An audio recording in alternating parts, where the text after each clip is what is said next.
ನಮಸ್ಕಾರ ಸ್ನೇಹಿತರೆ, ಇವತ್ತಿನ ವಿಡಿಯೋಲಿ ನಾನು ವೆನ್ಸ್ಡೇ ಸೀಸನ್ 2 ನ ಮೊದಲನೇ 2 ಎಪಿಸೋಡ್ ನ ಎಕ್ಸ್ಪ್ಲೈನ್ ಮಾಡ್ತೀನಿ. ಮೊದಲನೇ ಸೀಸನ್ ನ ಒಂದೇ ವಿಡಿಯೋಲಿ ರೀಕ್ಯಾಪ್ ಮಾಡಿದ್ದೀನಿ ಸ್ನೇಹಿತರೆ. ನೋಡಿಲ್ಲ ಅಂದ್ರೆ ಡಿಸ್ಕ್ರಿಪ್ಷನ್ ಅಲ್ಲಿ ಲಿಂಕ್ ಇದೆ. ಹೆಸರಿಗೆ ರೀಕ್ಯಾಪ್ ವಿಡಿಯೋ, ಆದ್ರೆ ತುಂಬಾನೇ ವಿಷಯಗಳನ್ನ ಡೀಟೇಲ್ ಆಗಿ ಎಕ್ಸ್ಪ್ಲೈನ್ ಮಾಡಿದ್ದೀನಿ. ಈಗ ಸೀಸನ್ 2 ಅಲ್ಲಿ ಟೋಟಲ್ 8 ಎಪಿಸೋಡ್ಸ್ ಇದೆ. 4 ಎಪಿಸೋಡ್ಸ್ ರಿಲೀಸ್ ಆಗಿದೆ. ಇನ್ನ 4 ಎಪಿಸೋಡ್ ಸೆಪ್ಟೆಂಬರ್ ಅಲ್ಲಿ ರಿಲೀಸ್ ಆಗುತ್ತೆ. ವಿಡಿಯೋನ ಮಿಸ್ ಮಾಡದೆ ಕೊನೆವರೆಗೂ ನೋಡಿ ಸ್ನೇಹಿತರೆ. ಎಲ್ಲವನ್ನ ಡೀಟೇಲ್ ಆಗಿ ಎಕ್ಸ್ಪ್ಲೈನ್ ಮಾಡ್ತೀನಿ. ಅದಕ್ಕಿಂತ ಮುಂಚೆ ಚಾನಲ್ ಗೆ ನೀವಿನ್ನು ಸಬ್ಸ್ಕ್ರೈಬ್ ಆಗಿಲ್ಲ ಅಂದ್ರೆ ದಯವಿಟ್ಟು ಸಬ್ಸ್ಕ್ರೈಬ್ ಆಗಿ, ಮತ್ತೆ ನೋಟಿಫಿಕೇಶನ್ ಬೆಲ್ ಐಕನ್ ಆನ್ ಮಾಡೋದ್ರ ಜೊತೆಗೆ ಹೈಪ್ ಕೂಡ ಮಾಡಿ ಸ್ನೇಹಿತರೆ. ಮೊದಲನೇ ಸೀಸನ್ ನ ಕೊನೆಯಲ್ಲಿ ನಾವು ನೋಡಿದ್ವಿ, ಜೆರಿಕೋ ಊರನ್ನ ಸ್ಥಾಪನೆ ಮಾಡಿರೋ ಜೋಸೆಫ್ ಕ್ರಾಕ್ಸ್ಟೋನ್ ಗೆ ಔಟ್ಕಾಸ್ಟ್ ಗಳನ್ನ ಕಂಡ್ರೆ ಆಗ್ತಿರಲ್ಲ. ಔಟ್ಕಾಸ್ಟ್ ಯಾರು ಅಂದ್ರೆ ನಾರ್ಮಲ್ ಮನುಷ್ಯರಲ್ಲ, ಸೂಪರ್ ಪವರ್ಸ್ ಅಥವಾ ಸೂಪರ್ ನ್ಯಾಚುರಲ್ ಪವರ್ಸ್ ಇರುವಂತವರು. ಈ ಔಟ್ಕಾಸ್ಟ್ ಗಳಿಗೆ ಅಂತಾನೆ ಸಪರೇಟ್ ಬೋರ್ಡಿಂಗ್ ಸ್ಕೂಲ್ ಇದೆ, ಅದೇ ನೆವರ್ ಮೋರ್ ಅಕಾಡೆಮಿ. ಈ ನೆವರ್ ಮೋರ್ ಅಕಾಡೆಮಿಯನ್ನ ನಾಶ ಮಾಡೋಕೆ ಅಂತ ಸಾವನ್ನಪ್ಪಿರೋ ಜೋಸೆಫ್ ಕ್ರಾಕ್ಸ್ಟೋನ್ ನ ಒಂದು ಆಚರಣೆಯ ಮೂಲಕ ಎಚ್ಚರಗೊಳಿಸ್ತಾರೆ ಟೀಚರ್ ಮ್ಯಾರ್ಲಿನ್. ಟೀಚರ್ ಮ್ಯಾರ್ಲಿನ್ ನ ನಿಜವಾದ ಹೆಸರು ಲಾರೆಲ್ ಅಂತ ಕೂಡ ಗೊತ್ತಾಗಿದೆ. ಈ ರಿಚುವಲ್ ಮಾಡೋಕೆ ಮನುಷ್ಯರ ಕೆಲವೊಂದು ಬಾಡಿ ಪಾರ್ಟ್ಸ್ ಬೇಕಾಗಿತ್ತು. ಅದಕ್ಕೆ ಈ ಊರಿನ ಪೊಲೀಸ್ ಆಫೀಸರ್ ಅಂದ್ರೆ ಶರೀಫ್ ಗ್ಯಾಲ್ಪಿನ್ ನ ಮಗ ಟೈಲರ್ ನ ಹಿಡ್ಕೊಂಡು ಅವನ ಒಳಗಿರೋ ಹೈಡ್ ಅನ್ನೋ ಮಾನ್ಸ್ಟರ್ ನ ಹೊರಗೆ ಬರೋ ಹಾಗೆ ಮಾಡಿ, ಇವನ ಸಹಾಯದಿಂದ ತುಂಬಾನೇ ಜನರನ್ನ ಕೊಂದು ಅವರ ಬಾಡಿ ಪಾರ್ಟ್ಸ್ ನ ಕಟ್ ಮಾಡ್ಕೊಂಡು ಹೋಗಿರ್ತಾಳೆ ಲಾರೆಲ್. ಕೊನೆಗೆ ವೆನ್ಸ್ಡೇ ಜೋಸೆಫ್ ಕ್ರಾಕ್ಸ್ಟೋನ್ ನ ನಾಶ ಮಾಡಿ ಸ್ಕೂಲ್ ನ ಕಾಪಾಡ್ತಾಳೆ. ಆದ್ರೆ ಸ್ಕೂಲ್ ಅಲ್ಲಿ ತುಂಬಾನೇ ಡ್ಯಾಮೇಜಸ್ ಆಗಿದೆ. ಪ್ರಿನ್ಸಿಪಲ್ ವೀಮ್ಸ್ ಬೇರೆ ಸಾವನ್ನಪ್ಪಿದಾರಲ್ಲ, ಅವರ ಜಾಗಕ್ಕೆ ಬೇರೆಯವ್ರನ್ನ ವ್ಯವಸ್ಥೆ ಮಾಡೋವರೆಗೂ ಒಂದು ಸೆಮಿಸ್ಟರ್ ಪೂರ್ತಿ ಕ್ಯಾನ್ಸಲ್ ಮಾಡಿ ರಜಾ ಕೊಟ್ಟಿದ್ದಾರೆ. ಆದ್ರೆ ಸಮಸ್ಯೆಗಳು ಅಲ್ಲಿಗೆ ಮುಗ್ದೋಗಲ್ಲ. ಝೇವಿಯರ್ ವೆನ್ಸ್ಡೇಗೆ ಫೋನ್ ಗಿಫ್ಟ್ ಮಾಡ್ತಿದ್ದಂಗೆ ಇವಳಿಗೆ ಅನ್ನೋನ್ ನಂಬರ್ ಇಂದ ಮೆಸೇಜಸ್ ಬರೋಕೆ ಶುರು ಆಗುತ್ತೆ. ಮತ್ತೆ ಟೈಲರೇ ಹೈಡ್ ಅನ್ನೋ ಮಾನ್ಸ್ಟರ್ ಅಂತ ಗೊತ್ತಾಗಿ ಇವನನ್ನ ವಿಲ್ಲೋ ಹಿಲ್ ಅನ್ನೋ ಮೆಂಟಲ್ ಹಾಸ್ಪಿಟಲ್ ಗೆ ಕರ್ಕೊಂಡು ಹೋಗ್ತಾರೆ. ಇಷ್ಟ ಆಗಿತ್ತು. ಈಗ ಸೀಸನ್ 2 ನ ಮೊದಲನೇ 2 ಎಪಿಸೋಡ್ ಅಲ್ಲಿ ಏನಾಯ್ತು ಅಂತ ಡೀಟೇಲ್ ಆಗಿ ನೋಡೋಣ. ಮೊದಲೇ ನಮಗೆ ಗೊತ್ತಿರೋ ಹಾಗೆ ವೆನ್ಸ್ಡೇಗೆ ತನ್ನ ತಾಯಿಯ ರೀತಿನೇ ಸೈಕಿಕ್ ಪವರ್ಸ್ ಇರುತ್ತೆ. ಇವಳು ಒಂದು ವಸ್ತುವನ್ನ ಅಥವಾ ಮನುಷ್ಯರನ್ನ ಟಚ್ ಮಾಡಿದ್ರೆ ಅವ್ರಿಗೆ ಸಂಬಂಧಿಸಿದ ಪಾಸ್ಟ್ ಮತ್ತೆ ಫ್ಯೂಚರ್ ನ ವಿಷನ್ಸ್ ಇವಳಿಗೆ ಕಾಣಿಸುತ್ತೆ. ಅದನ್ನ ಕಂಟ್ರೋಲ್ ಮಾಡೋಕೆ ಇವಳಿಗೆ ಬರ್ತಿರ್ಲಿಲ್ಲ. ಆದ್ರೆ ಈಗ ತನ್ನ ತಾಯಿ ಕೊಟ್ಟಿದ್ದ ನೆಕ್ಲೆಸ್ ಮತ್ತೆ ಒಂದು ರಿಚುವಲ್ ನ ಸಹಾಯದಿಂದ ತನ್ನ ಸೈಕಿಕ್ ಪವರ್ಸ್ ನ ಕಂಟ್ರೋಲ್ ಮಾಡೋದು ಕಲ್ತ್ಕೊಂತಾ ಇದ್ದಾಳೆ. ಇದರಿಂದ ಇವಳು ಯಾವಾಗ ಬೇಕೋ ಆಗ ವಿಷನ್ಸ್ ನ ನೋಡಬಹುದು.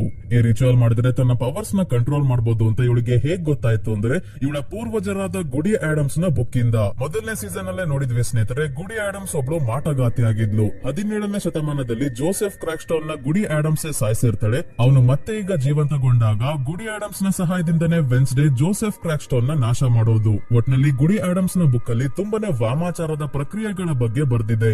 ಅದನ್ನ ನೋಡಿ ತನ್ನ ಪವರ್ಸ್ ನ ಕಂಟ್ರೋಲ್ ಮಾಡೋದನ್ನ ಕಲ್ತ್ಕೊಂತಾ ಇದ್ದಾಳೆ ವೆನ್ಸ್ಡೇ. ವೆನ್ಸ್ಡೇಗೆ ಚಿಕ್ಕವಳಿದ್ದಾಗ್ಲಿಂದನೂ ಸೀರಿಯಲ್ ಕಿಲ್ಲರ್ಸ್ ಅಂದ್ರೆ ತುಂಬಾನೇ ಪ್ರೀತಿ. ಅವರ ಬಗ್ಗೆ ಸ್ಟಡಿ ಮಾಡ್ತಿರ್ತಾಳೆ.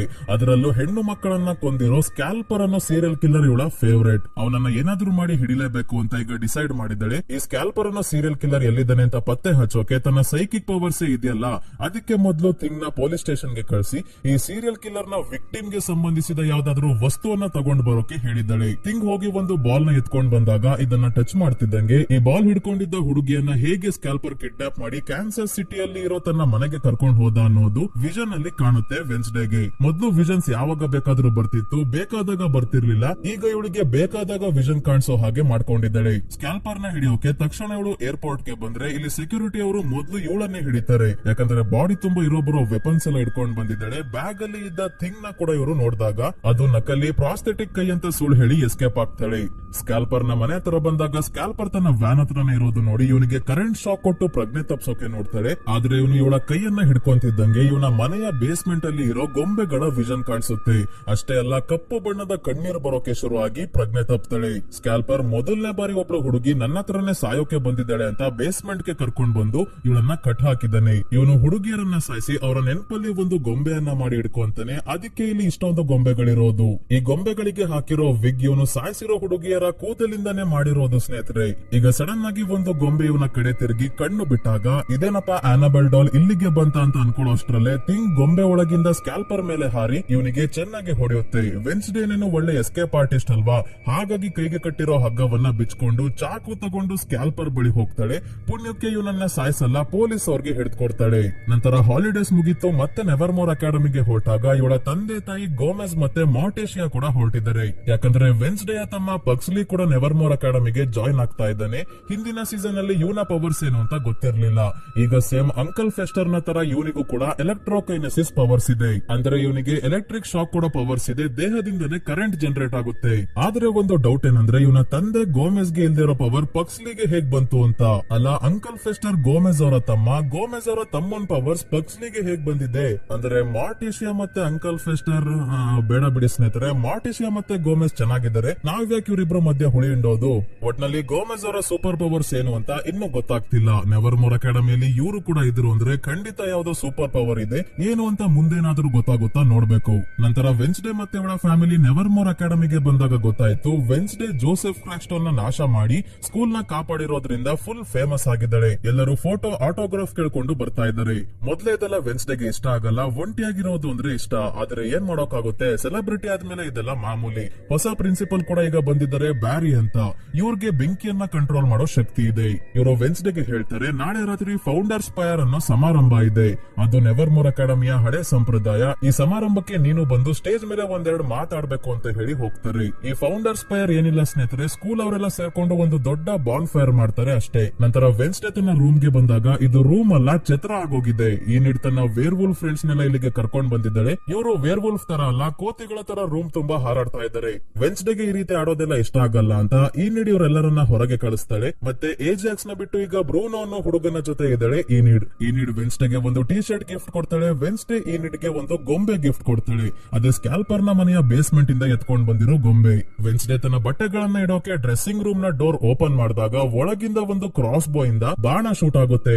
ಬಾಣದ ಜೊತೆ ವೆನ್ಸ್ಡೇ ಪ್ರಿನ್ಸಿಪಲ್ ಬ್ಯಾರಿ ಜೊತೆ ಮಾತಾಡ್ತಿರೋ ಫೋಟೋ ಮೇಲೆ ವೆನ್ಸ್ಡೇ ನ ವೆಲ್ಕಮ್ ಮಾಡಿ ನಿನ್ನ ಮೇಲೆ ಇನ್ನೂ ಗಮನ ಇಟ್ಟಿದ್ದೀನಿ ಅಂತ ಮೆಸೇಜ್ ಬರ್ದಿದ್ದಾರೆ. ಸೇಮ್ ಸೀಸನ್ 1 ನ ಕೊನೆಯಲ್ಲಿ ಇದೇ ರೀತಿ ವೆನ್ಸ್ಡೇ ಫೋನ್ ಗೆ ಮೆಸೇಜ್ ಬರೋದು. ಯಾರು ಈ ರೀತಿ ಮಾಡ್ತಿದ್ದಾರೆ, ತನ್ನ ಮೇಲೆ ಕಣ್ಣಿಟ್ಟಿರೋದು ಯಾರು ಅಂತ ಇನ್ನೂ ವೆನ್ಸ್ಡೇಗೆ ಗೊತ್ತಾಗ್ತಿಲ್ಲ. ಗೊತ್ತು ಮಾಡ್ಕೊಳ್ಳೋಕೆ ಫೋಟೋನ ಕೈಯಲ್ಲಿ ಹಿಡ್ಕೊಂಡು ತನ್ನ ಶಕ್ತಿಯಿಂದ ವಿಷನ್ ನೋಡ್ತಾಳೆ. ವಿಷನ್ ಅಲ್ಲಿ ಎಲ್ಲ ಕಾಣ್ತಿದೆ, ಇವಳ ಮೇಲೆ ಗಮನ ಇಟ್ಟಿರೋರ್ನ ಬಿಟ್ಟು. ಜೊತೆಗೆ ಈ ಸಲ ಕೂಡ ಕಪ್ಪು ಕಣ್ಣೀರು ಬರ್ತಾ ಇದೆ. ಇನ್ನ ಇವಳ ತಮ್ಮ ಪಕ್ಸ್ಲಿನ ಯೂಜಿನ್ ಇರೋ ರೂಮ್ ಗೆ ಕಳಿಸಿದರೆ ಅದೇ ಪಾರ್ಟ್ 1 ಅಲ್ಲಿ ಜೇನು ಸಾಕಾಣಿಕೆ ಮಾಡ್ತಿರ್ತಾನೆ. ಕೊನೆಯಲ್ಲಿ ಲಾರೆಲ್ ನ ಜೇನು ಹುಳುಗಳ ಸಹಾಯದಿಂದ ಪೊಲೀಸ್ಗೆ ಹಿಡ್ಕೊಡ್ತಾನಲ್ಲ, ಅವನೇ ಈ ಯೂಜಿನ್. ಇದೇ ರೂಮ್ ಅಲ್ಲಿ ಮೊದಲು ಗೋಮೆಸ್ ಕೂಡ ಇದ್ರು, ಅದಕ್ಕೆ ಹಳೆ ದಿನಗಳನ್ನ ನೆನ್ಪು ಮಾಡ್ಕೊಂಡು ಖುಷಿಯಾಗಿದ್ದಾರೆ. ಇವರು ಯೂಜಿನ್ ಮತ್ತೆ ತಮ್ಮ ಮಗ ಪಕ್ಸ್ಲಿಗೆ ಇಬ್ರು ಅಣ್ಣ ತಮ್ಮಂದಿರ ಹಾಗೆ ಇರಬೇಕು, ಕ್ರೈಮ್ ಮಾಡಿ ಆದ್ರೆ ತಗ್ಲಾಕೋಬೇಡಿ ಅಂತ ಸಲಹೆ ಕೊಟ್ಟು ಹೋಗ್ತಾರೆ ಗೋಮೆಸ್. ಯೂಜಿನ್ ಮೊದಲು ಜೇನು ಹುಳುಗಳನ್ನ ಮಾತ್ರ ಕಂಟ್ರೋಲ್ ಮಾಡ್ತಿದ್ದ, ಆದ್ರೆ ಈಗ ಎಲ್ಲಾ ಹುಳುಗಳನ್ನ ಕಂಟ್ರೋಲ್ ಮಾಡಬಹುದು ಅಂತ ಗೊತ್ತಾಗಿದೆ. ಗೋಮೆಸ್ ಮತ್ತೆ ಮಾರ್ಟಿಶಿಯಾ ವಾಪಸ್ ಹೋಗ್ಬೇಕಾದ್ರೆ ಪ್ರಿನ್ಸಿಪಲ್ ಬ್ಯಾರಿ ಇವರನ್ನ ಭೇಟಿಯಾಗಿ ಮುಂದೆ ಬರ್ತಾ ಇರೋ ಫಂಡ್ ರೈಸಿಂಗ್ ಇವೆಂಟ್ ಅಂದ್ರೆ ಜನರಿಂದ ನೆವರ್ ಮೋರ್ ಅಕಾಡೆಮಿನ ನಡೆಸೋಕೆ ಫಂಡ್ಸ್ ಮತ್ತೆ ಡೊನೇಷನ್ ಪಡ್ಕೊಳ್ಳೋಕೆ ಅಂತ ಮಾಡೋ ಇವೆಂಟ್ ಇದ್ದು. ಈ ಇವೆಂಟ್ ಮಾರ್ಟಿಶಿಯಾ ನಡೆಸ್ಕೊಡ್ಬೇಕು ಅಂತ ಪ್ರಿನ್ಸಿಪಲ್ ಬ್ಯಾರಿ ರಿಕ್ವೆಸ್ಟ್ ಮಾಡ್ಕೊಂತ ಇದ್ದಾರೆ. ಇದಕ್ಕೆ ತಕ್ಷಣ ಮಾರ್ಟಿಶಿಯಾ ಒಪ್ಕೊಳ್ಳಲ್ಲ, ಆದ್ರೆ ಮುಂದೆ ಹೋಗ್ತಾ ಹೋಗ್ತಾ ಒಪ್ಕೊಂತಾಳೆ. ಮತ್ತೆ ನಮಗೆ ಝೇವಿಯರ್ ಕತೆ ಏನಾಯ್ತು ಅಂತ ಕೂಡ ಇಲ್ಲಿ ಗೊತ್ತಾಗುತ್ತೆ. ಝೇವಿಯರ್ ಮೇಲೆ ಸುಳ್ಳು ಕೊಲೆ ಆರೋಪ ಯಾರೋ ಮಾಡಿದ್ದಾರೆ. ಹಾಗಾಗಿ ಅವರ ಅಪ್ಪ ನೆವರ್ ಮೋರ್ ಅಕಾಡೆಮಿಗೆ ಅವನನ್ನ ಕಳಿಸಿಲ್ಲ, ಸ್ವಿಟ್ಜರ್ಲೆಂಡ್ ನ ಒಂದು ಅಕಾಡೆಮಿಗೆ ಕಳಿಸಿದ್ದಾರೆ. ಸ್ನೇಹಿತರೆ, ರಿಯಲ್ ಆಗಿ ಝೇವಿಯರ್ ನ ಕ್ಯಾರೆಕ್ಟರ್ ಮಾಡಿದ ಪರ್ಸಿ ಹೈನ್ಸ್ ವೈಟ್ ಅನ್ನೋ ಆಕ್ಟರ್ ಮೇಲೆ ಲೈಂಗಿಕ ಕಿರುಕುಳದ ಆರೋಪ ಇತ್ತು. ಹಾಗಾಗಿ ಪರ್ಸಿ ಹೈನ್ಸ್ ವೈಟ್ ನ ಸೀರೀಸ್ ಇಂದ ಹೊರಗೆ ಹಾಕಿ ಇವರು ಆಕ್ಟ್ ಮಾಡಿದ ಝೇವಿಯರ್ ಕ್ಯಾರೆಕ್ಟರ್ ನ ಸ್ವಿಟ್ಜರ್ಲೆಂಡ್ ಗೆ ಕಳಿಸಿದ್ದಾರೆ. ಪ್ರಿನ್ಸಿಪಲ್ ಬ್ಯಾರಿ ಮಾರ್ಟಿಶಿಯಾ ಮತ್ತೆ ಗೋಮೆಸ್ ಗೆ ನೆವರ್ ಮೋರ್ ಅಕಾಡೆಮಿಯ ಟೀಚರ್ಸ್ ಗೆ ವಾಸ ಇರೋಕೆ ಅಂತ ಇರೋ ಒಂದು ಮನೆಗೆ ಕರ್ಕೊಂಡ್ ಬರ್ತಾರೆ. ಇಲ್ಲಿ ಮೊದಲು ಟೀಚರ್ ಮ್ಯಾರ್ಲಿನ್ ಅಂದ್ರೆ ಲಾರೆಲ್ ಇದ್ಲು, ಈಗ ಸದ್ಯಕ್ಕೆ ಲಾರೆಲ್ ಜೈಲಲ್ಲಿ ಇದ್ದಾಳಲ್ಲ, ಹಾಗಾಗಿ ಮಾರ್ಟಿಶಿಯಾ ಮತ್ತೆ ಗೋಮೆಸ್ ಗೆ ಈ ಮನೆಯನ್ನ ಕೊಡ್ತಾರೆ. ಮಾರ್ಟಿಶಿಯಾ ಫಂಡ್ ರೈಸಿಂಗ್ ಕಮಿಟಿಗೆ ಸೇರಿರೋದ್ರಿಂದ ನೆವರ್ ಮೋರ್ ಅಕಾಡೆಮಿಗೆ ಬಂದಾಗ ಇಲ್ಲಿ ಉಳ್ಕೋಬಹುದು. ಆದ್ರೆ ಮಾರ್ಟಿಶಿಯಾ ಈ ಮನೆಯನ್ನ ನೋಡಿ ಶಾಕ್ ಆಗೋಗ್ತಾಳೆ, ಉಸಿರಾಡೋಕಾಗ್ತಿಲ್ಲ. ಇಲ್ಲಿ ಮೊದಲು ಲಾರೆಲ್ ವಾಸವಾಗಿದ್ಲು ಅಂತ ಹೆದರ್ಕೊಂಡಿಲ್ಲ ಸ್ನೇಹಿತರೆ. ಸೀಸನ್ 1 ವಿಡಿಯೋ ಅಲ್ಲಿ ಹೇಳಿದ ಹಾಗೆ ವೆನ್ಸ್ಡೇ ತರ ಮಾರ್ಟಿಶಿಯಾಗೂ ಕೂಡ ಕಲರ್ ಪಿಂಕ್ ಕಲರ್ ಎಲ್ಲ ಇಷ್ಟ ಆಗಲ್ಲ, ದೆವ್ವದ ಮನೆ ಇದ್ದಂಗಿದ್ರೇನೆ ಖುಷಿ. ಹಾಗಾಗಿ ಮಾರ್ಟಿಶಿಯಾ ತನ್ನ ಬಟ್ಲರ್ ಅಂದ್ರೆ ಸೇವಕ ಆಗಿರೋ ಲರ್ಚ್ ಗೆ ಮನೆಯನ್ನ ದೆವ್ವದ ಮನೆ ತರ ಡಾರ್ಕ್ ಮಾಡೋಕೆ ಹೇಳ್ತಾಳೆ. ಈ ಮನೆಯಲ್ಲಿ ಇಲಿಗಳು ಜಾಸ್ತಿ ಇದಾವೆ ಅಂತ ಅಪ್ಪ ಮಗ ಇಲಿಗಳನ್ನ ಹಿಡ್ಕೊಂಡು ತಿನ್ನೋಕೆ ಹೋದಾಗ ಅಮ್ಮ ಮಗಳು ಮಾತಾಡ್ಬೇಕಾದ್ರೆ ನಮ್ಗೆ ಗೊತ್ತಾಗುತ್ತೆ ಮಾರ್ಟಿಶಿಯಾಗೆ ವೆನ್ಸ್ಡೇನ ನೋಡಿದ್ರೆ ತನ್ನ ತಂಗಿ ಒಫಿಲಿಯಾ ನೆನ್ಪಾಗ್ತಾಳಂತೆ. ಏನಿದು ಅಂತ ಅರ್ಥ ಆಗ್ತಿಲ್ಲ. ಪಕ್ಸ್ಲಿ ಗೋಮೆಸ್ ಅವರ ತಮ್ಮಂತರ ಆಗಿದ್ದಾನೆ, ವೆನ್ಸ್ಡೇ ಮಾರ್ಟಿಶಿಯಾಳ ತಂಗಿ ತರ ಇದ್ದಾಳೆ. ಅಂದ್ರೆ ಏನಪ್ಪ ಇದು ಅರ್ಥವೇ ಆಗ್ತಿಲ್ಲ. ಮಾರ್ಟಿಶಿಯಾಳ ತಂಗಿ ಒಫಿಲಿಯಾ ಕತೆ ಏನಾಯ್ತು ಅಂತ ಮುಂದಿನ ಎಪಿಸೋಡ್ಸ್ ಅಲ್ಲಿ ಗೊತ್ತಾಗುತ್ತೆ ಸ್ನೇಹಿತರೆ. ಈಗ ಇನ್ನೊಂದ್ ಕಡೆ ಬ್ರಾಡ್ಬರಿ ಅನ್ನೋ ಪ್ರೈವೇಟ್ ಡಿಟೆಕ್ಟಿವ್ ನ ತೋರಿಸ್ತಾರೆ. ಕೆಲ್ಸದ ಮೇಲೆ ಹೊರಗೆ ಬಂದಿದ್ದಾಗ ಒಂದು ಕಣ್ಣಿನ ಕಾಗೆ ಇವನನ್ನೇ ಗಮನಿಸ್ತಾ ಇದೆ. ಇದ್ದಕ್ಕಿದ್ದಂಗೆ ತುಂಬಾನೇ ಕಾಗೆಗಳು ಇವನ ಮೇಲೆ ದಾಳಿ ಮಾಡೋಕೆ ಶುರು ಮಾಡಿದಾಗ ತನ್ನ ವ್ಯಾನ್ ಒಳಗೆ ಹೋಗಿ ಯಾರಿಗೂ ಫೋನ್ ಮಾಡ್ತಾನೆ. ಅವರು ನನ್ನ ಹಿಂದೆನೆ ಬಿದ್ದಿದ್ದಾರೆ, ನನಗೆ ಏನಾದ್ರೂ ಆದ್ರೆ ಎವಿಡೆನ್ಸ್ ನನ್ನ ಆಫೀಸ್ ಅಲ್ಲಿ ಸೇಫ್ ಆಗಿದೆ ಅಂತ ಹೇಳ್ತಿದ್ದಂಗೆ ಕಾಗೆಗಳು ವ್ಯಾನ್ ಒಳಗೇನೆ ಬಂದು ಬ್ರಾಡ್ಬರಿನ ಸಾಯಿಸ್ಬಿಡ್ತವೆ. ವೆನ್ಸ್ಡೇ ವಾಪಸ್ ಸ್ಕೂಲ್ ಹತ್ರ ಹೋಗ್ಬೇಕಾದ್ರೆ ಬ್ರಾಡ್ಬರಿನ ಡೆಡ್ ಬಾಡಿನ ಪೊಲೀಸ್ ಅವರು ತಗೊಂಡು ಹೋಗ್ತಾ ಇರೋದನ್ನ ನೋಡ್ತಾಳೆ. ಈಗ ಟೈಲರ್ ಅವರಪ್ಪ ಗ್ಯಾಲ್ಪಿನ್ ಶರೀಫ್ ಆಗಿಲ್ಲ, ಸ್ಯಾಂಟಿಯಾಗೋ ಅನ್ನೋ ಮಹಿಳೆ ಶರೀಫ್ ಆಗಿದ್ದಾಳೆ. ಒಬ್ಬ ವ್ಯಕ್ತಿ ವೆನ್ಸ್ಡೇನ ನೋಡಿ ಓಡ್ ಹೋಗ್ತಾನೆ. ಇವನ ಹಿಂದೆನೆ ವೆನ್ಸ್ಡೇ ಫಾಲೋ ಮಾಡ್ಕೊಂಡ್ ಬಂದಾಗ ಗೊತ್ತಾಯ್ತು ಈ ವ್ಯಕ್ತಿ ಬೇರೆ ಯಾರು ಅಲ್ಲ, ಮೊದ್ಲು ಶರೀಫ್ ಆಗಿದ್ದ ಗ್ಯಾಲ್ಪಿನ್ ಅವರು. ನೀವೇನಿಲ್ಲಿ ಅಂತ ವೆನ್ಸ್ಡೇ ಕೇಳಿದಾಗ ನಾನು ಮತ್ತೆ ಬ್ರಾಡ್ಬರಿ ಇಬ್ರು ಒಂದು ಕೇಸ್ ಮೇಲೆ ವರ್ಕ್ ಮಾಡ್ತಾ ಇದ್ವಿ. ಔಟ್ಕಾಸ್ಟ್ ಗಳಿಗೆ ತೊಂದರೆ ಇದೆ, ಆ ಕೇಸ್ ಮೇಲೆ ವರ್ಕ್ ಮಾಡ್ತಿರೋದ್ರಿಂದನೇ ಬ್ರಾಡ್ಬರಿ ಕೊಲೆ ಆಗಿರೋದು. ಈ ಕೇಸ್ ನ ಆಳಕ್ಕೆ ಹೋಗೋಕೆ ನನಗೆ ನಿನ್ ಸಹಾಯ ಬೇಕು. ನನ್ನ ಮಗ ಟೈಲರ್ ಕೂಡ ಔಟ್ಕಾಸ್ಟ್ ಆಗಿದ್ದಾನೆ, ಅವನನ್ನ ಕಾಪಾಡಬೇಕು ಅಂದಾಗ ಇವಳು ಇದಕ್ಕೆ ಒಪ್ಪಲ್ಲ. ಇವ್ರೇನಾದ್ರೂ ಮಾಡ್ಕೊಳ್ಳಿ ಅಂತ ಸುಮ್ನಾಗ್ತಾಳೆ. ಇವಳು ಹೋಗ್ಬೇಕಾದ್ರೆ ಗ್ಯಾಲ್ಪಿನ್ ಯಾವತ್ತಾದ್ರೂ ನನ್ನ ಭೇಟಿ ಆಗ್ಬೇಕು ಅಂದ್ರೆ ನನ್ ಮನೆಗೆ ಬಾ, ಆದ್ರೆ ನೆನ್ಪಿಡ್ಕೋ ಪಕ್ಷಿಗಳು ನಿನ್ನ ಯಾವಾಗ್ಲೂ ಗಮನಿಸ್ತಾ ಇರ್ತವೆ ಅಂತ ಹೇಳ್ತಾರೆ. ಈಗ್ಲೂ ಅಷ್ಟೇ ಮರದ ಮೇಲೆ ಒಂದು ಕಣ್ಣಿನ ಕಾಗೆ ಇವರನ್ನೇ ನೋಡ್ತಾ ಇದೆ. ನೆಕ್ಸ್ಟಿನಲ್ಲಿ ಏಜಾಕ್ಸ್ ಯೂಜಿನ್ ಪಕ್ಸ್ಲಿ ಮತ್ತೆ ಬೇರೆ ಬೇರೆ ಸ್ಟೂಡೆಂಟ್ಸ್ ಗೆ ಒಂದು ಕಥೆಯನ್ನ ಹೇಳ್ತಾ ಇದ್ದಾನೆ. ಈ ಕಥೆಯನ್ನ ಸ್ಟಾಪ್ ಮೋಷನ್ ಅನಿಮೇಷನ್ ಅಲ್ಲಿ ನಮ್ಗೆ ತೋರಿಸ್ತಾರೆ. ವೆನ್ಸ್ಡೇ ಸೀರೀಸ್ ನ ಡೈರೆಕ್ಟ್ ಮಾಡಿರೋದು ಟಿಮ್ ಬರ್ಟನ್ ಅವರು ಸ್ನೇಹಿತರೆ. ಇವರು ಫ್ಯಾಂಟಸಿ ಹಾರರ್ ಮೂವೀಸ್ ಮಾಡೋದಕ್ಕೆ ಫೇಮಸ್. ಕಾರ್ಪ್ಸ್ ಬ್ರೈಡ್, ಫ್ರಾಂಕನ್ವೀನಿ ರೀತಿ ಸ್ಟಾಪ್ ಮೋಷನ್ ಅನಿಮೇಷನ್ ಮೂವೀಸ್ ನ ಡೈರೆಕ್ಟ್ ಮಾಡಿದ್ದಾರೆ. ಮತ್ತೆ ಲೈವ್ ಆಕ್ಷನ್ ಮೂವೀಸ್ ಆದ Alice in wonderland, Edward scissor hands, Charlie and the chocolate factory ಮತ್ತೆ ಬೀಟಲ್ ಜ್ಯೂಸ್ ನ ರೀತಿ ತುಂಬಾನೇ ಕಾಮಿಡಿ ಹಾರರ್ ಫ್ಯಾಂಟಸಿ ಮೂವೀಸ್ ನ ಇವರು ಡೈರೆಕ್ಟ್ ಮಾಡಿದ್ದಾರೆ. ಸೊ ಕತೆ ಕಡೆ ವಾಪಸ್ ಬರೋಣ. ಏಜಾಕ್ಸ್ ಹೇಳೋ ಕತೆ ಏನಂದ್ರೆ, ಒಬ್ಬ ತುಂಬಾನೇ ಬುದ್ಧಿವಂತ ಹುಡುಗ ಇರ್ತಾನೆ, ಆದ್ರೆ ಅವನ ಹಾರ್ಟ್ ವೀಕ್ ಇದೆ, ಜಾಸ್ತಿ ದಿನ ಬದುಕಲ್ಲ ಅಂತ ಡಾಕ್ಟರ್ಸ್ ಹೇಳಿರ್ತಾರೆ. ಹುಷಾರಿಲ್ಲ ಅಂದ್ರೂ ಈ ಹುಡುಗ ತುಂಬಾನೇ ಮಷೀನ್ ಗಳನ್ನ ಡಿಸೈನ್ ಮಾಡ್ತಿದ್ದಾಗ ತನ್ನ ಹಾರ್ಟ್ ನೇ ರಿಪ್ಲೇಸ್ ಮಾಡುವಂತ ಒಂದು ಮೆಕ್ಯಾನಿಕಲ್ ಹಾರ್ಟ್ ನ ಡಿಸೈನ್ ಮಾಡ್ತಾನೆ. ಹಾರ್ಟ್ ನ ತೆಗೆಸಿ ತಾನೇ ಡಿಸೈನ್ ಮಾಡಿರೋ ಮೆಕ್ಯಾನಿಕಲ್ ಹಾರ್ಟ್ ನ ಹಾಕಿಸ್ಕೊಂಡಾಗ ಈ ಹುಡುಗ ಹುಷಾರಾಗಿ ಮುಂದೆ ಸೈಂಟಿಸ್ಟ್ ಆಗಿ ತುಂಬಾನೇ ಆವಿಷ್ಕಾರಗಳನ್ನ ಮಾಡ್ತಾನೆ. ನಂತರ ಟೀಚರ್ ಆಗಿ ನೆವರ್ ಮೋರ್ ಅಕಾಡೆಮಿಗೆ ಬಂದು ಇಲ್ಲೂ ಕೂಡ ತನ್ನ ಎಕ್ಸ್ಪೆರಿಮೆಂಟ್ ಗಳನ್ನ ಮುಂದುವರಿಸಿದಾಗ ಒಂದಿನ ಲ್ಯಾಬ್ ಅಲ್ಲಿ ಎಕ್ಸ್ಪೆರಿಮೆಂಟ್ ಮಾಡ್ತಿದ್ದಾಗ ದೊಡ್ಡ ಬ್ಲಾಸ್ಟ್ ಆಗಿ ಸಾವನ್ನಪ್ಪಿರ್ತಾನೆ. ಅವನ ಬಾಡಿಯನ್ನ ಕಾಡಲ್ಲಿ ಇರೋ ಸ್ಕಲ್ ಟ್ರೀ ಹತ್ರ ಮಣ್ಣು ಮಾಡಿದರೆ ಈಗ್ಲೂ ಆ ಮರದ ಹತ್ರ ಹೋದ್ರೆ ಅವನ ಮೆಕ್ಯಾನಿಕಲ್ ಹಾರ್ಟ್ ನ ಟಿಕ್ ಟಿಕ್ ಶಬ್ದ ಕೇಳುತ್ತೆ ಅಂತ ಹೇಳ್ತಾನೆ ಏಜಾಕ್ಸ್. ಎಲ್ಲರೂ ಮರದ ಹತ್ರ ಹೋಗೋಕೆ ಹೆದರುತ್ತಾರೆ, ಆದ್ರೆ ಪಕ್ಸ್ಲಿ ಯಾರ್ ತಮ್ಮ ಹೇಳಿ ಆ ಮರದ ಹತ್ರ ಏನಾದ್ರೂ ಮಾಡಿ ಹೋಗ್ಲೇಬೇಕು ಅಂತ ಡಿಸೈಡ್ ಮಾಡ್ತಾನೆ. ಈ ಕಡೆ ಪ್ರಿನ್ಸಿಪಲ್ ಬ್ಯಾರಿ ಬಿಯಾಂಕಾಳನ್ನ ಕರೆದು ಇವಳ ಕೈಯಲ್ಲಿ ಮಾಡಬಾರ್ದ ಕೆಲಸ ಮಾಡ್ಸೋಕೆ ಹೊರಟಿದ್ದಾರೆ. ಬಿಯಾಂಕಾ ನಮಗೆ ಮೊದ್ಲೇ ಗೊತ್ತಿರೋ ಹಾಗೆ ಸೈರನ್ ಆಗಿದ್ದಾಳೆ. ಇವಳಿಗೆ ಬೇರೆಯವ್ರನ್ನ ಮ್ಯಾನಿಪುಲೇಟ್ ಮಾಡೋ ಶಕ್ತಿ ಇರುತ್ತೆ. ಇವಳೇನ್ ಹೇಳ್ತಾಳೋ ಅದನ್ನ ಬೇರೆಯವರು ಕೇಳ್ತಾರೆ.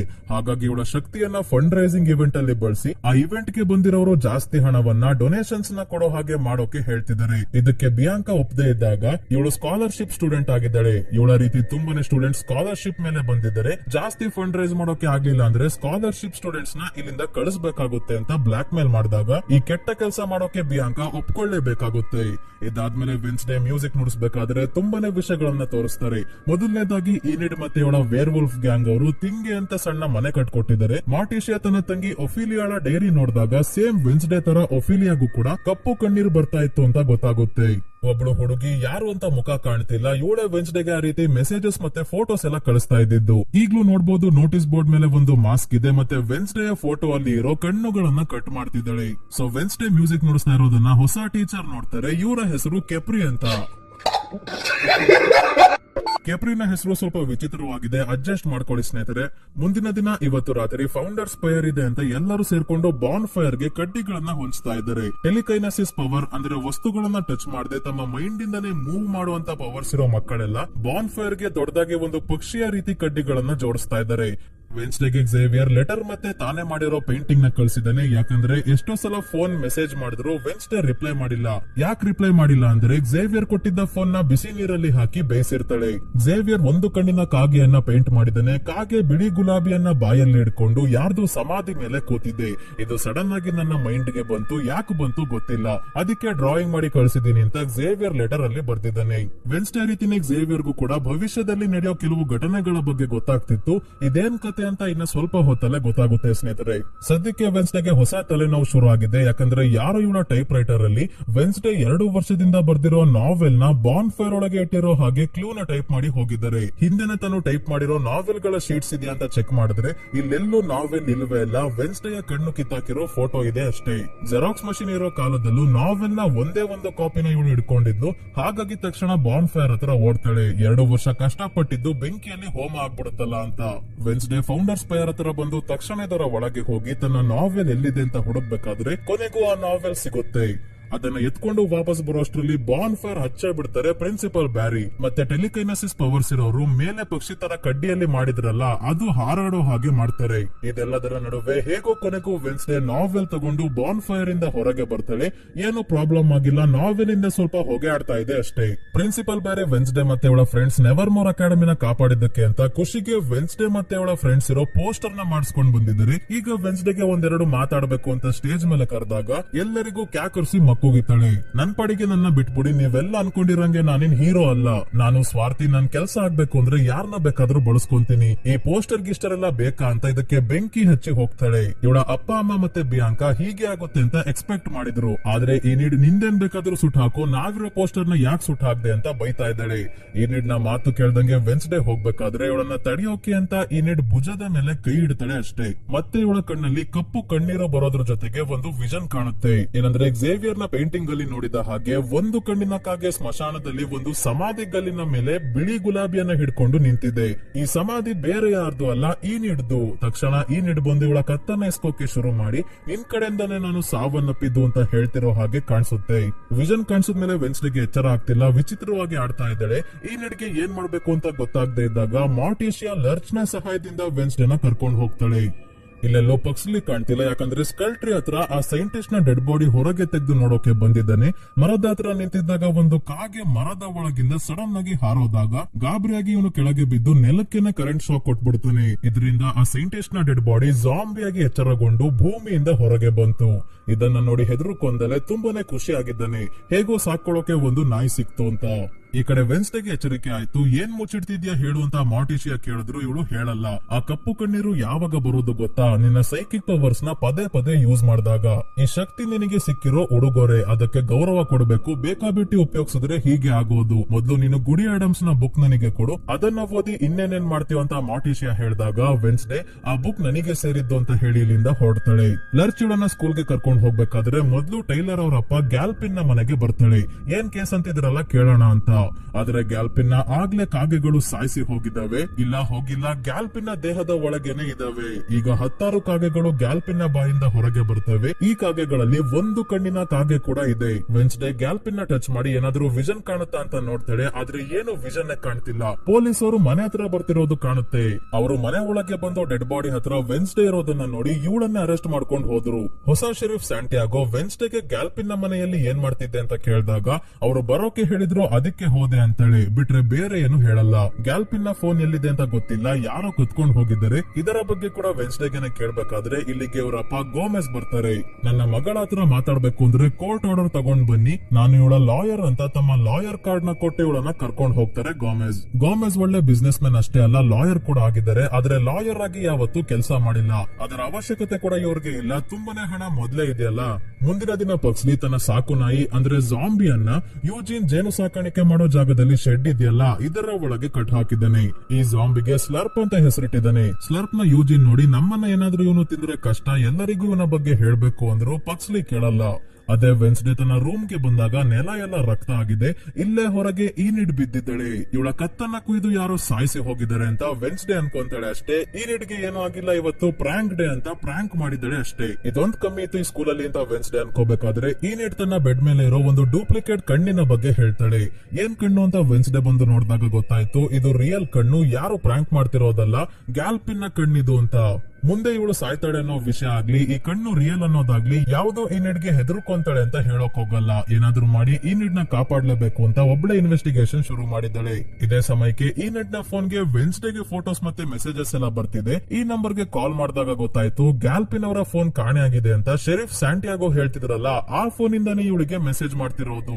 ಯಾಕೋ ವೆನ್ಸ್ಡೇಗೆ ವಿಷನ್ ಕಾಣ್ತಿಲ್ವಲ್ಲ, ಹಾಗಾಗಿ ತಿಂಗೆ ಗುಡಿ ಆಡಮ್ಸ್ ನ ಬುಕ್ ನ ಓದಿ ವಿಷನ್ ಕಾಣಿಸೋ ಹಾಗೆ ಮಾಡೋಕೆ ಏನಾದ್ರೂ ಬರ್ದಿದ್ಯಾ ನೋಡು ಅಂತ ಹೇಳಿ ಹೊರಡ್ತಾಳೆ. ಪ್ರಾಂಕ್ ಡೇ ಆಗಿರೋದ್ರಿಂದ ಎಲ್ಲರೂ ಒಬ್ರು ಮೇಲೆ ಒಬ್ರು ಪ್ರಾಂಕ್ ಮಾಡ್ಕೊಂಡು ಓಡಾಡ್ತಿದ್ದಾರೆ. ಏಜಾಕ್ಸ್ ದಂತೂ ಜೀವನನೇ ಪ್ರಾಂಕ್ ಆಗೋಗಿದೆ. ಈ ನಿಡ್ ಬ್ರೂನೋ ಜೊತೆ ಇರೋದನ್ನ ನೋಡಿ.